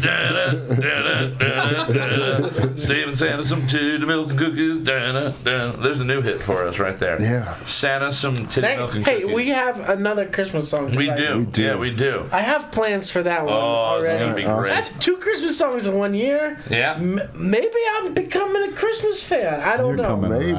I think by this time next year, You'll be both watching songs, the new Grinch movie. This song and the song we write next week are going to be You gotta start with Jingle All the holiday Way, though. standards by the time next year think rolls so. around. I think we got to start pushing them in like October next year, maybe even earlier, August even, and get them really solidified. These songs, Fucking July. All right. July. Let's do a Christmas in July and review you like these Kurt songs. Russell a lot. You do. I heard. Yeah, he's in that new Christmas It's movie. very good. It's did you very watch good. it? Wait, I've Christmas watched- Chronicles? I've watched it. I mean, I've children. How many times have you watched it? 7, 8. 7, 8 times? Yeah. We've avoided it every single time she's asked us to watch Really? it. Yeah, It's we were really like, good. Let's watch No, it's Nailed It. good. Let's watch Nailed It instead. Nailed It's way more fun. Did you see a Very He's really Murray good. Christmas? A what? Very Murray Christmas. Oh, a couple years ago on Netflix, Yeah. they released the Bill Murray special. A very Oh, Murray. yeah, I did. The see best that. part about so that was good. Phoenix. The house Oh, band yeah, was the French Phoenix. band. Yeah, they They were did on the that. music for that, and it was Yeah. great. Did you guys, a little off topic, did you ever see the Michael Bolton Valentine's Day special? I on watched Netflix? bits of it. I No. didn't watch No, the I whole didn't thing. watch Oh, it. it's so fun. I It's don't the do that guys- one unless I have to. It's Valentine's Day. the guy. It's the guys. you're Lonely married. Island It's Lonely guys, Island, right? yeah. So it's Lonely Island doing a movie with Michael I Bolton. mean, I'm married to Michael Bolton, too. I mean, You I are? do. I just you told you were what we really- were going to name the album. If you were really married to him, Actually, you would have a mullet right now. I got a Michael You Bolton would have a t-shirt skullet. that's way too tight on me. I'll take it. I have one without sleeves. That also has the, that's where we got the Watch Heart and Hands from. This, Lord. it's a great t-shirt Oh, if you want it. Jesus. We were back in the day. We were going to do, and we started collecting the shirts. We were going to get a John Tesh, a Yanni, Michael Bolton, and Kenny G shirt. Nice. Yeah. There's yeah. 4 of us, so we'd each wear one. I think we ended up with Yanni and Bolton, and then we had a little trouble getting the other one. Yeah, I bet. Yeah. I bet. Jesus, Had to 'cause the abandon- two of we had them to are probably at abandon that. salvo on the weekly regular. You Oh know? yeah, well that's where I got my Bolton. Yeah, Yeah, That's where I got my Bolton too. That's where you get your Bolton at the salvo. That's also where I got That's my where you Rod get- Stewart. Yeah. If you That's want where I got them, my Poison. Yeah. if you want any of those bands, T-shirts or vinyls, you get them at the Salvation Army. Motionless in White also. Yeah, you can In this get area. Also Maxwell Demon. Maxwell Demon. Yeah, I had at least one friend say, "Yeah, I got a Maxwell Demon shirt at this album." Oh, that's crazy. That's so that only my That friends was bought those one- shirts. So No, that was Okay, what that great. was one of your friend's girlfriends who Yeah. had a shirt throughout a bunch of clothes of somebody. That's probably what it was, because most... This reminds me of Bob. I don't like Bob no more. I hate him. We're gonna sell this at the Salvation Army. All right, shocker on it. so this song, it's a Bitchin' Christmas. That's the name of the song, right? We're going Bitchin' Bitchin' Christmas. Christmas, yeah. Bitchin' Christmas. Now, as always, we recorded all of our parts, and then we let Zach do his wonderful magic. So we have not heard the final. Have you listened all the way through the final cut of it? No, of course All right. not. So of course, all of us are listening to this together if you're here live. And we're going to listen to the world premiere of the first Kyle Moga Won't Shut Up Christmas song. It's been a night. It has. Oh, this is a world premiere World of an premiere evening. night. This is the first December 11th, 2018 that there has been on record in the Gregorian calendar, I believe. Correct. I believe that is another first that we're celebrating this evening. And next Lovely. week, we'll be celebrating the first December 18th of 2018 in the Gregorian calendar. I don't think that's ever happened before either. Yeah. Are we ready to go? Yeah. All right, cool. All right, so we're going to hear this wonderful new single, our Brunch Weekly release. Yeah. Here is Bitchin' Christmas. Gonna be a busy Christmas, baby. We're gonna make some trash tonight. It'll be a busy Christmas, honey. You and me by the dashboard lights. Gonna hop my wheel. Gonna pick up of my gal. It's pedal to the metal, Christmas time to raise hell. Yeah! All the kids singing carols with the kids, we've got better plans. Gonna be a busy Christmas, baby. We're gonna make some tracks tonight. It'll be a busy Christmas, honey. You and me by the natural light. Your friends all went to service. Christmas Eve candles alive. Sipping eggnog with their grandma. With no booze down, that ain't right. Hang with me, we got a front bench seat. Speeding up through the night. Gonna be a busy Christmas, baby. We're gonna make some tracks tonight. It'll be a busy Christmas, honey. You and me by the natural light.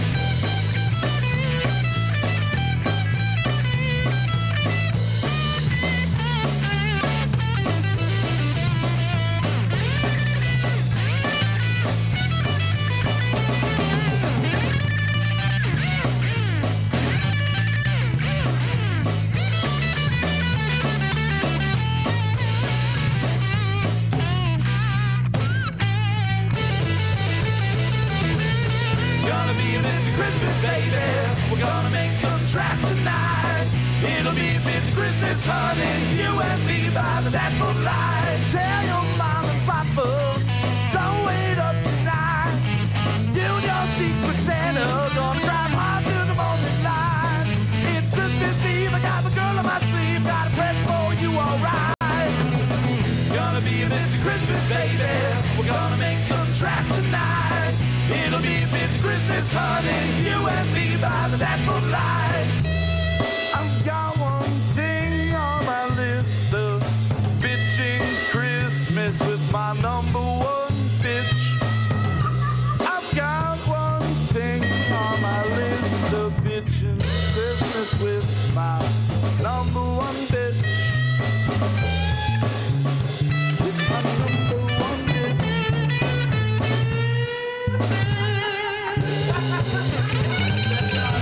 Gonna be a busy Christmas, baby. We're gonna make some tracks tonight. It'll be a busy Christmas, honey. You and me by the natural light. Gonna be a busy Christmas, baby. We're gonna make some tracks tonight.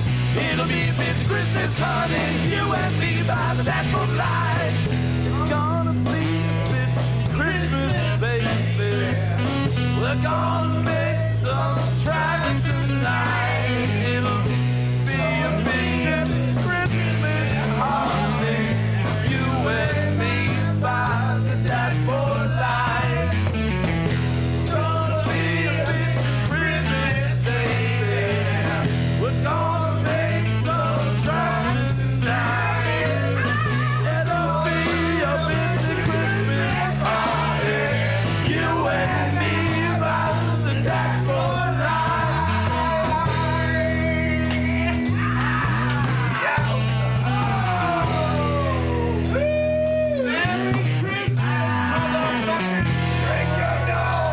Drink your dog.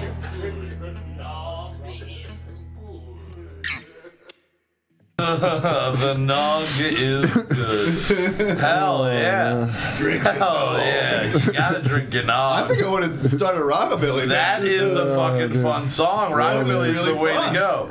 Well, I was gonna say, I think vocally, that is the first and only time that I have seen what the project is, written lyrics to it, gotten behind the mic and actually sang what I thought I was going to sing in the first time that we've been doing the weekly songs. Right. So out of 8, this is the first time I actually sang what I thought. And even out of the weekly theme songs, I never really, like, I wrote it, I had an idea, and I would get up, and then I would just kind of wing it and feel something different in the moment. This was it's classic, a classic blues riff. It's a classic feel to that song. And I immediately was just like, I know how to do these vocals. Like, right. This is so, and it's fun, it's simple. It seemed almost in the moment when I was writing it too obvious, but then when I got behind it, and started adding like the layers and everything that we added and going like that, a little more Bruce Springsteen voice, as you said, Zach. Yeah. No, I believe, more raspy. Louis Armstrong. I didn't say Bruce Springsteen. I did say Louis Armstrong. Oh, yeah. I said Bruce Willis. Bruce Willis. Oh, you went full Bruce Willis. Oh, I heard Springsteen. Way more bluesy. I interpret things in a positive light instead of a negative light, I guess. I sounded more like the return of What Bruno. is wrong with Bruce Willis? I'll take Bruce Willis over Bruce Springsteen. Yeah. Is Die Hard a Christmas movie? Okay. Is it? See, we had this pop up. I'm gonna say yes. I'm just saying that. It is a Christmas movie to me in the way that it is set around Christmas time. Yeah. It is not a Christmas movie in the way that there is a lesson learned like a Christmas movie.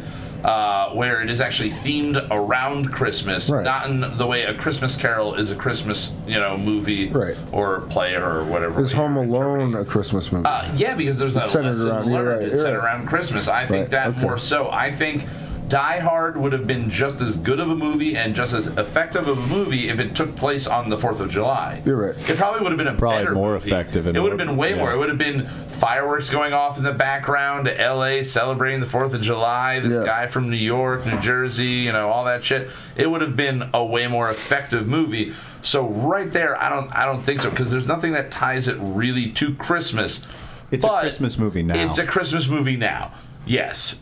Right. Socially, in that way. Did it come out during Christmas time? I think it was released around Christmas, And that was the whole gimmick. They're going to release it around Christmas, and they're going to, release it around Christmas with a Christmas theme and a feel to it. And now there's like a children's book of Die Hard Christmas. Like, you can get it, and it's totally buying into it. It is now socially accepted to say it is a fucking Christmas movie, and it has become part. Even it has become part of. People are making their own ornaments. Yeah, I love those ornaments. They are really sweet. cool. I would definitely hang them on my tree if the cats would. I'd hang Bruce Willis on my tree. You'd hang him, really? That's you are a Christmas Vacation is probably the best Christmas. We got people in the chat. Kill him. Christmas Vacation is the all-time best Christmas movie by far. Let's talk about this. What are your favorite Christmas movies?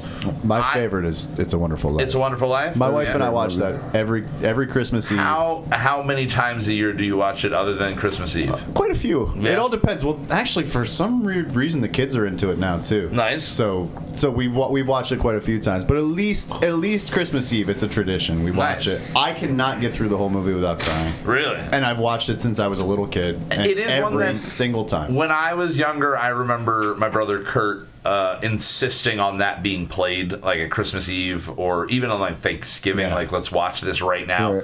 And I would watch straight through it. Again, the scene in the high school gym, everything about that movie.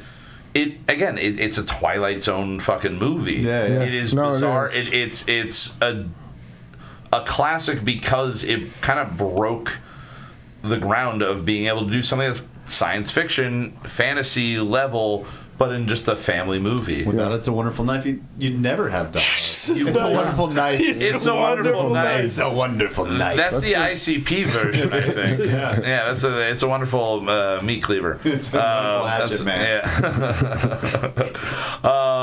Now, in the chat, we've got No One From Nowhere saying Christmas Vacation. I firmly believe that is... I would say in the top 2 or 3. That and Jingle All the Way for me. Jingle All the Way is so fucking fun. It's so good. It is so. You guys not like A Christmas Story? Christmas Story is enjoyable, but here's the thing about that. It became almost a chore to watch a Christmas Story. Here's the thing about that movie is I will catch it on Christmas when I leave, like whatever house I'm at. I will watch a certain part, drive to wherever I'm going, and that same exact fucking part. Yeah, they play it 24 hours a day. But that's all I'm catching in that whole fucking thing. Yeah. So I'm catching snippets, but it's the same fucking spot.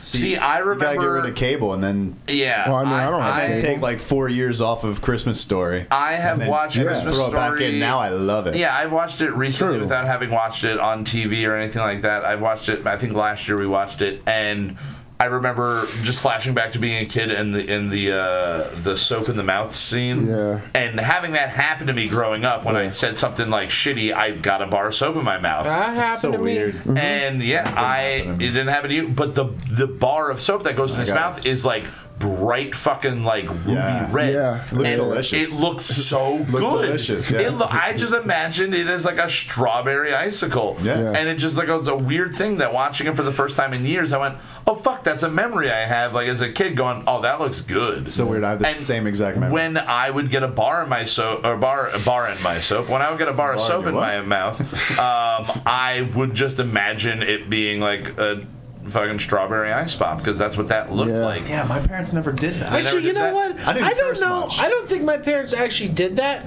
I think I was just the kid that tasted the soap. Probably. I have a distinct memory of eating the soap. But I don't like now that I'm really thinking about it. It wasn't because I was in trouble. Especially it's just because I was weird. Especially not for cursing. I mean, I thought that was like a. Oh, no, that's like a it's like a Stormy family thing. Maybe you got it because you didn't curse enough. Yeah, they're like, wash you know what the fuck, Zach? You haven't said shit at the dinner table 7 times this Christmas. You're getting soap in your mouth. Yeah. Now we have another suggestion. Jack Frost. That is a twisted movie. The horror movie. They say the horror movie, specifically not the Michael Keaton shit. That's a twisted movie. Now, I take with the carrot scene. Is that Goldberg in that? Who's the fucking person in the Jack Frost? There's some weird. Isn't there a wrestler that's in that movie? Or did they? Or no, that's Santa Slays. I think. There's I think so. Santa Slays. But I mean, they did a whole bunch of other movies like this. Like there was one for Independence Day, and there was one for. Just like the bad, shitty. I think it was the same company that might have fucking done. Well, the Jack Frost movie, the horror one, I've seen once, but the Michael Keaton one, I've seen dozens. Do you think of times. that they took the horror? Did the horror movie come out before? I think the Michael Keaton one happened, and then the horror movie came out like right after. They were very close together. They were very close. It was Deep Impact Armageddon status. It was very, very Ants Bugs Life. You know, like which chicken and the egg situation there. B movie. You like B movie? Just kidding. Fuck you, Jerry Seinfeld. Man, you are in love with Jerry Seinfeld. I hate that guy. Oh, but I love that guy, but I just hate his crazy talents. But the Michael Keaton one, I don't see that really as a Christmas movie. I mean, it takes place in Colorado, so it's just snowing all the time there. Terrible movie. I love that fucking movie. It is so cheesy. It is so bad, but it is so entertainingly bad. And this is why I specifically love it. If you watch this movie knowing who is supposed to be the original character of the father, and then you look at the snowman, it makes total sense. Michael Chiklis? That was what I was just thinking of because it does look just like Michael Chiklis. Think of a thinner Michael Chiklis. Bruce Willis. It was supposed to be Bruce Willis. That's why the harmonica. That is why Michael Keaton, as the Michael Keaton character in the Jack Frost movie. I don't think I ever saw that. Okay, Jack Frost is a movie about a guy who plays harmonica in a rock and roll band who dies on Christmas Eve and then like 2 years later comes back as a snowman that his son built. And then he like blows his harmonica and like kind of like makes a wish and it goes out into the fucking ether. And all of a sudden the snowman comes alive and he's like, "You gotta keep me alive, Charlie. You gotta keep me alive." And he's following him around and like only the kid interacts with the snowman, but it's his dad and he's trying to fix all the problems. And one day it's like melting. Yeah, he's melting and he's like, "I'm dying." It's like Frosty the Snowman and then he meets Ghost Dad. He makes clones of himself that are then he goes, think they're Batman. Replicants. That's a great movie. Are we talking replicants? Oh, Multiplicity. Yeah. Oh, okay. I want. You're Bruce still Willis. on Bruce Willis. Yeah, you got a Bruce Willis thing, and you got a Jerry Seinfeld thing. You do. We do. Well, you know what? What about if Michael Keaton did Comedians in Cars Getting Crappy, and he drove the Batmobile, and he picked up Michael Keaton and Bruce Willis? I mean, I would watch that in a second. That would be an amazing episode. I don't think he could pick up both of those guys in the Batmobile, though. No, not that Batmobile. There's one other seat. Yeah. I don't think. Actually, I think there's just one seat in that Batmobile. Oh, in the Michael Keaton one? Yeah, I don't know. Yeah. Oh, yeah, because at one point he has Nicole Kidman or whoever over his lap while he's driving. It's like a Camry painted like the Bruce Willis over his lap. He could probably. I'm sure he's one of those guys that's much shorter in real life. Yeah, he's probably 5'8". I bet he's 5'8". It's a fucking Lexus with a Batman license plate. Yeah. And a little emblem in the back window, just a little emblem there, and then it blows flames. That's all it's got. And it's Jerry Seinfeld, Michael Keaton, and Bruce Willis. We need to go back to Christmas.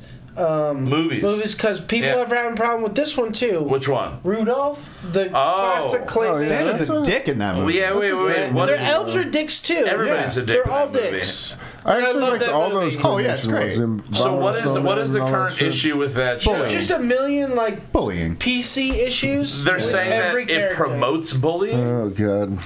What is again with this they? Yeah. I don't know. It's the like people one that person, aren't me. It's one person stirring shit on the internet. Yeah. No one cares. No one cares. No one cares. No one cares.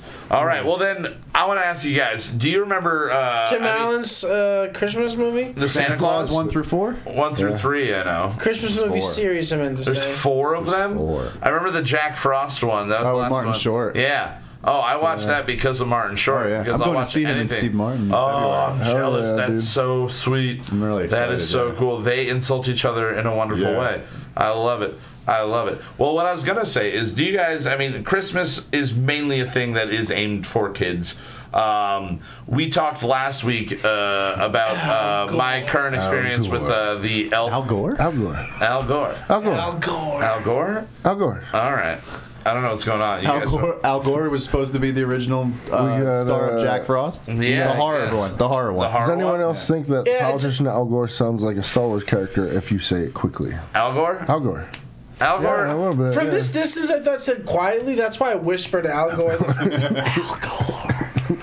Oh. That just sounds like Falcor then. Yeah, that's what I was. Falcor, yeah. Falcor, Atreyu, Falcor, Atreyu. Oh, well, shouldn't tell me my name. We can't do any more, dude. We can't. That's all I can do. They look like strong hands. All right, that's about all we can do. That's about all we can do. But growing up, I mean, the holiday Christmas is aimed at kids. What do you guys remember growing up? What were the biggest, greatest presents you got growing up? What did you want so bad and you actually got, or something that you PS2, dude. PS2? We got PS2 for Christmas, and it was mind-blowing. What year is this that you got? Whatever the year came out. Oh, shit. I don't know what year it came out. So, like, I mean, is that early 2000s? What are you, like 10, 12, 13, 14? No. I mean, I was an adult when I got 2002, maybe? Yeah. Was I 12? 12 years old. All right. 12? Yeah, I think. I don't know. We got PS2. No, it had to be before that. And what games did you get with it? Did you get anything that was what was the first? The pivotal thing that you had to play all day long? Metal Gear, maybe? I was going to say, didn't that come Tony with Metal Hawk, Gear? dude. Oh, yeah. Tony Hawk. That was Hawk. the fucking jam. Hell yeah. That literally was the jam. It had was. the best soundtrack Tony Hawk, ever. Maybe I didn't get it the year it came out. Maybe it was the year after. I don't know. Tony Hawk Gran Turismo 3 was a big deal. Very cool. Dude. Final Fantasy X. Now, how Kingdom often? Hearts. PS2 was full of fucking classics. Hell yeah. Now, was that... That was MVP baseball before the show. Oh, jeez, Yeah, like I was going to play baseball video games. I did. You didn't do it? You didn't play it? You didn't do the baseball ones? I've never played a baseball video game. I don't play sports video games. Like, I never played Madden or FIFA. I always play baseball games. Like, and I love football. I have the no show. desire to go play Madden. You were talking about that last week about being a pitcher. I'm always a second baseman. Second baseman, really? I like making the plays in the field. Yeah, that. I mean, I haven't played it in like years. I don't have the patience to learn that side of it. The pitching side of it, it just naturally clicked. It's very very easy. Yeah, I've been playing. There a is lot. an update to this whole thing because Kyle bought a new video game. Yeah, I did buy a new video game. We were at the Phillipsburg Mall buying some shit for Christmas, and we went into the GameStop to buy something for Alyssa, and I saw Mortal Kombat X, and I was like, $9. We just got an extra controller. I'm like, hey babe, you want to buy Mortal Kombat X and then just take all of our aggressions out on each other through Mortal Kombat X? And she was just like, how much is it? And I was like, $9. She's like, yes, we do. And I was like, all right. I say no to that. Yeah, and so now, like, she woke up the one day, it was early in the morning, and I'm just like smashing buttons. She's like, "Are you playing Mortal Kombat?" I'm like, "Yeah." Just send over, and I'm actually playing through the storyline and everything. I'm taking a video game seriously for once in my life. You're growing up. I'm growing up. I'm 14 now. I'm 14 now. Yeah. It's great. Hey, at least it's not Fortnite. Oh Yeah, no, thank God. I don't have enough attention span for certain You know what? games. Fuck off, guys. Yeah, I don't have attention span for certain Hey games. man, it's just when I'm just fucking hanging about the house and you're screaming at other people on the internet. Yeah, And I'm like, probably. what are you? Oh, you're just playing Fortnite. Yeah. Like I thought something. your mom died. I thought the house was on fire. Somebody I thought got you kicked cut off your own American dick Idol. off. Oh, no. I thought you were in the truck with me. I thought Mark was here just being mad. He was like, whoa, oh. And it's usually just Preston, I think, you're yelling at. Yeah. Just fucking with But Preston, it's yeah. like, oh man. It seems it's too much for me. Yeah. I don't have enough patience in my life to Fortnite. Yeah, I don't know. I mean, I don't have time to I'm play playing a video couple of games. games here and there, but Words with Friends, you Words haven't with been Friends? on in a couple days. Man. So I do a new thing. I play until I get like the points for like the badge. Yeah. And then I come back the next week. So like I won't play with you for like 3 or 4 days, but I'll play before it gets. yeah. Sometimes I don't play with you for 3 or 4 months. Yeah, that's true. Yeah, I just Justin forget too. I have Sometimes we have a forget good it's thing there. going. Then sometimes it's like, you won. It's 30 to 20. Yeah. Yeah. Yep. I've done that 'Cause for I- sure. I got a new With- game. It's like that weird one that you like trace the letters. It's called Wordscape. Oh yeah, Oh, yeah. I'd play. It's don't know really addictive. Yeah. Yeah, I think I haven't should played delete that. it from my phone. Yeah. You having a problem It with eats Wordscapes? the battery like crazy. Oh, yeah. phone destroyer Yeah, status. destroys I still have the phone battery. destroyer on my phone, the South Park game. I don't play it ever, but it's. I have it pretty much just because it's called Phone Destroyer. Now, Zach, so the PS2 is a big game or a big present for you. I remember growing up, one of the coolest gifts I was ever given was a. Not a stethoscope. The ones that you look in here, and then a periscope. Periscope, yeah. That was a Ninja Turtles You periscope. just get confused with the 19 stethoscope. Yeah, That's That's what even doctors scopes. use to listen to your to heart. listen to things. Yeah. So the periscope, but it was it was Ninja Turtles theme, and it was all green and orange and everything, and it was great because I could literally just like sit at the top of the stairs, and just look up and just see what was going on, and just No, nothing was happening. There was nothing really interesting going on. But I just thought I was a little spy, or I would hide behind something and then stick it up and just sit there and just look around. And it lasted for 2 days before I was trying to spy in a certain spot and dropped it about 2 stories down and just smashed into a million fucking pieces. Tears. Oh Yeah. God, all the tears. And then I think a very stern look from the parents who were like, "That was the expensive gift we got you this year." Meanwhile, Craig one year got the Talk Boy from Home Alone 2, the one that was the voice recorder that he had, and we had this on video. We probably still have it on video at my parents' house somewhere, where we were talking about, he was opening his gift, and I just instantly remembered seeing it at KB's toy store. And just going oh my God, I remember that. That was there. That was $29.99, right? That was $29, and I just remembered the price of it, and I just kept saying it over and over again, and everyone's just yep, you don't do that. You don't do that. And I'm 7 years old, just that was $29.99. I just remember that. It was $29.99. That was what it was. And my parents were yep, that's what it was, and that just became a video that got played at Christmas every year. It's hey, remember the time you were an asshole? There you go. Remember the time you were an asshole? We all There you have go. those at Christmas. Oh, yeah. My favorite was a Knight Rider themed Hot Wheels trike, the plastic ones. Damn. I'm so jealous right Dude, now. that was I'm my favorite so thing, and then it jealous. got run over by my best friend's parents. They How long backed out after of you it. got it? Probably 6 months. Oh, okay, so it was warm enough that you're playing outside with it. Yeah. 8 minutes. 8 I unwrapped the package. They crashed right into the fucking house. Right to the living room. Took out the goddamn tree. Oh, that happens all the time. Why does that happen? We moved after that. Mark, anything that you can remember from your It's childhood? similar. I remember, but instead of a PS2, it was a Nintendo, the yeah. original Nintendo. I remember that too, though, man. That was another 85, good one. 86, That was like another that good era? one. Yeah. Damn. And for the whole family, Yeah. And I remember my mom and my stepdad just playing Mario Brothers like Super Mario constantly. Like we couldn't even get into the thing. Like they were like obsessed. Oh, that was when we got one. I mean, like secondhand. Oh yeah. Yeah. Oh yeah. My stepdad loved Duck Hunt. He would shoot the dog on purpose. Yeah. We I don't blame him. We got that secondhand probably early mid '90s, and my parents at a certain point when my sister Kate was old enough to be the one that was babysitting us, my parents would leave us at home with her for however many hours they had to go do shit in town, and Kate would just take the Nintendo system, take the games, take the controllers, go into her room, plug it into her TV in her room, lock the door, and go, Kim, you're in charge. And she'd just be in her room playing fucking Mario all day long. And we're all like, well, it's like the one fun thing we all got to do inside. Like, it's a rainy fucking day. This is terrible. I'm not enjoying this. That's terrible. That's a piece of shit thing to do there.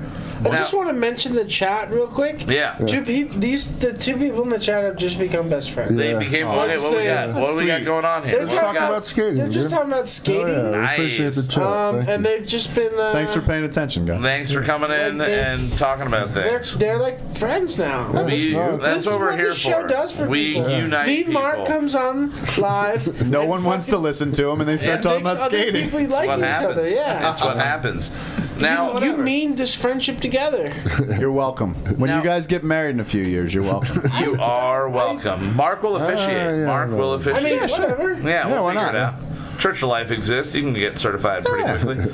Now, the last thing I kind of want to talk about for the holidays, you have 3 kids. I do. And last week, as you listened to every episode, we talked about the Elf on the Shelf and my personal experiences. Now, you earlier told me that you were wanting to yell at me instructions basically through the microphone. You were like, I'm an expert at this. I know, you've done. I mean, that's a little. No, I mean, but your experience is you're a pro at. I mean, my wife is especially. I mean, she's. So she wakes up in the middle. What is your experience with Elf on the Shelf? How did that get introduced? Was it you guys deciding to bring it on board? Yeah. I mean, we definitely didn't decide on the Switch, which she definitely was given by somebody else, but that's a whole different. Yeah. That's the Halloween version. Okay. Because if Elf on the Shelf isn't enough. Yeah, you got to keep them good for Halloween to get that candy. Yeah. Okay. Yeah. Well, the Switch, which is good because you actually keep them from eating an entire bag of candy. Oh, okay. But then you have to get them toys. You don't ever get to take the Switch out on them, though, right? It's not that type of No, Switch, that's what my parents, I think, in the beginning of football season, candy. There's a little Adrian Peterson doll. And then that's what he does. You beat them with the doll. Yeah, you beat them with the doll. All right. It's a thing. Yeah. Hey, man. It's a thing. AP, bud. AP, He's bud. fucking great. You said it. Oh, Lord. Hey, man. That's AP. Oh, Lord. We decided to get it, and it comes the day after Thanksgiving. Yeah, there's a week that I saw. It's the return week. This year it was the 26th to the 3rd. And the first year we pretended that it got mailed to our house. Oh. So it showed up at the front door. Yeah. And then brought it put in a little package and everything that. Wait, does everybody follow the same schedule on this? It's supposed to be within a certain amount of time. Every year there is a specific. It's I don't know. A lot of people I think wait till the first. I know what it is. I just don't know shit. But we always did it I think we were the second. I think we started doing it. So the night of Thanksgiving, after the boys are in bed, then Beth sets them up somewhere and it's a line of candy and leaves so every year they get gingerbread houses to make. Okay. So he brings the gingerbread houses. Very cool. And then also he comes on their birthdays too. Oh, throughout the year. Come on my birthday. Well, don't we all? Throughout the year, so their birthdays aren't in December, right? No. There's one in January, one in November, and one in April. So he just pops up, and it's the same elf for all same elf. Oh, I thought it was the same He wears a birthday costume. Okay. And then he doesn't move around. Then he'll stay for the week of their birthday, but he doesn't move around. He just hangs out.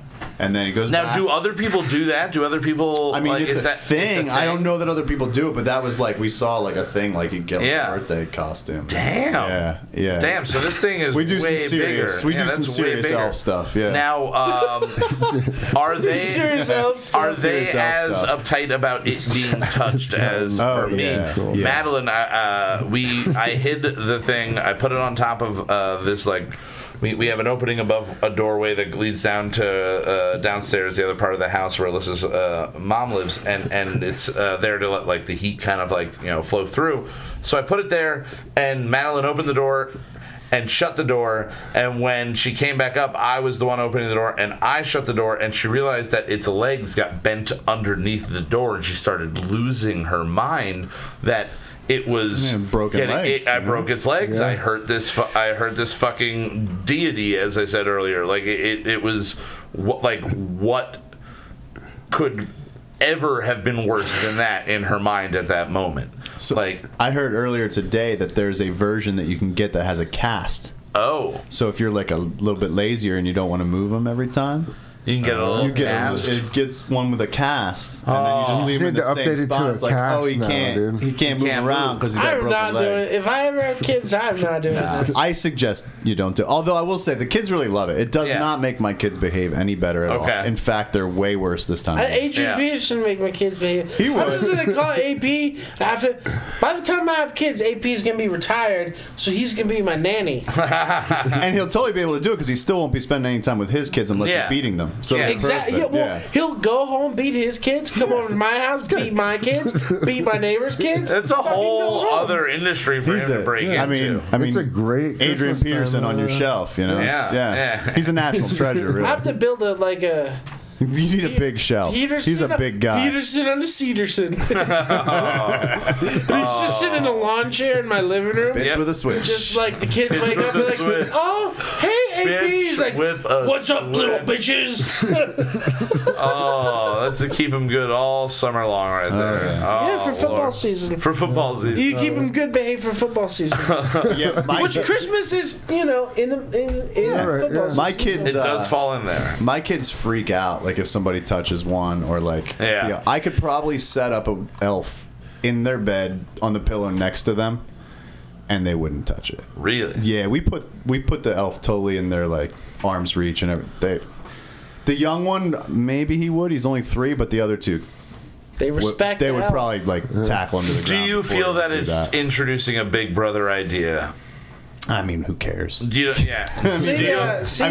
feel like we've gone down that path. Yeah. So far at this point. I mean, they have a billion pictures on Facebook all the time. So Big Brother's got. They've got him. He's got him already. He's got him. Mark Zuckerberg's got him. Are your picture on Words of Friends? Yeah, that's because it's my profile picture.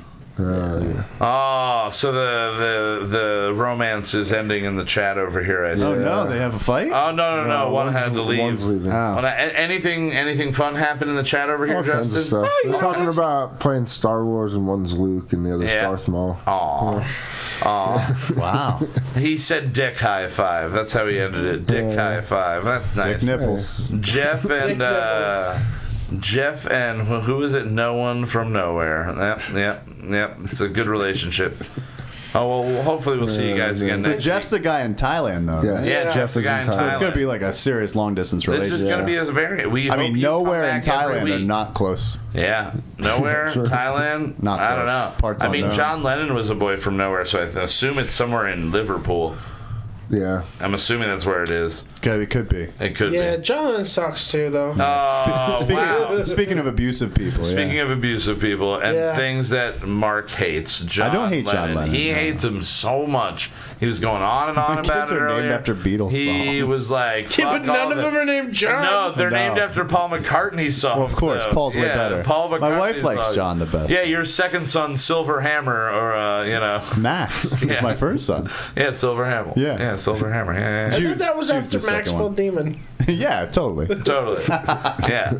Dude, definitely. Dude, he's at one point he's gonna ask, like, when he's like a teenager, and he's like, why is my middle name Demon, Dad? Like, wait a minute, and he'll do the math, be like, you named me after your band, didn't you, Dad? Why is my name Maxwell Demon Miller, Dad? He knows what he's named. All right. Well, Max, Mark, I want to thank you so much for joining us this week. It was great. It's wonderful to have you. Great fucking song this week. Thank you for so much bringing on the Maxwell Demon songs. Hopefully everybody enjoyed those. If not, blame Mark. It's all his fault. Yeah, whatever. Go skate with each other. Whatever. Yeah. Do whatever you got to do. As always, jerk each other off. We want to jerk each other off on a skateboard. Oh, with a skateboard. Which side? Which side? On a skateboard. On a skateboard? People on a skateboard. I would say Get in hopefully those not trucks, tape side up. Not tape side up. You don't want to do that. That'll be right in the trucks. Irritating at worst, or at best. This conversation. We want to give a big shout out though to our sister, brother, love, cousin, love, incestual podcasts. White Wasabi, and let me ask you a question. All brought to you from the wonderful people at adopted, so we can fuck them. TV. At Moot.tv, we can fuck White Wasabi. They are adopted. I mean, as long as you're not having kids, right? No, we're not going to have kids with them. Who cares? No, there's not going to be any offspring podcasts here. But check those guys out. Every Monday, releasing for both our podcast here and Let Me Ask You a Question. Yeah. And as always, a big thank you to Mr. Justin Olimpado. You're welcome, man. Thank you for joining me. It's great that you're here to clean all the pots. Yeah. You gotta clean all those pots. All of them. Make sure they sound good and clean. Yeah. Too many pots in, and you gotta clean them. Too many. Too many of them. One. That's what I'm getting you for Christmas. Pots? Only pot cleaners. Only, and then maybe just some like pipe cleaners, pipe cleaners and pot cleaners. Because I don't know the difference between them. I'm gonna buy you both of them. Yeah. And then also we've been joined by Mr. Zachary. Were you guys talking about Duster? Starman. That might be the most true to life nickname that you've ever given yourself. All right. So for Kyle Mocha Won't Shut Up, I'm Kyle Mocha. We'll be back next week on the 18th live on YouTube at 9 o'clock. This episode will drop next Monday, the 17th, on iTunes and Stitcher. Or it happened in the past. Or it already happened in the past. Stay tuned for more wonderful Christmas music from us next week. And to play us out, our wonderful theme song. We'll see you later. Have a great week. Bye-bye now. Bye. See ya. Eat shit. Mood.tv. There's nothing more egomaniacal than singing the theme music for your own show. Who am I? Kelsey Grammer. If I could only drink like him, we're gonna write a new one every week. Some will be solid, some will be weak. We're gonna write a new one every week. Some will be solid, some will be total experimental pieces of shit.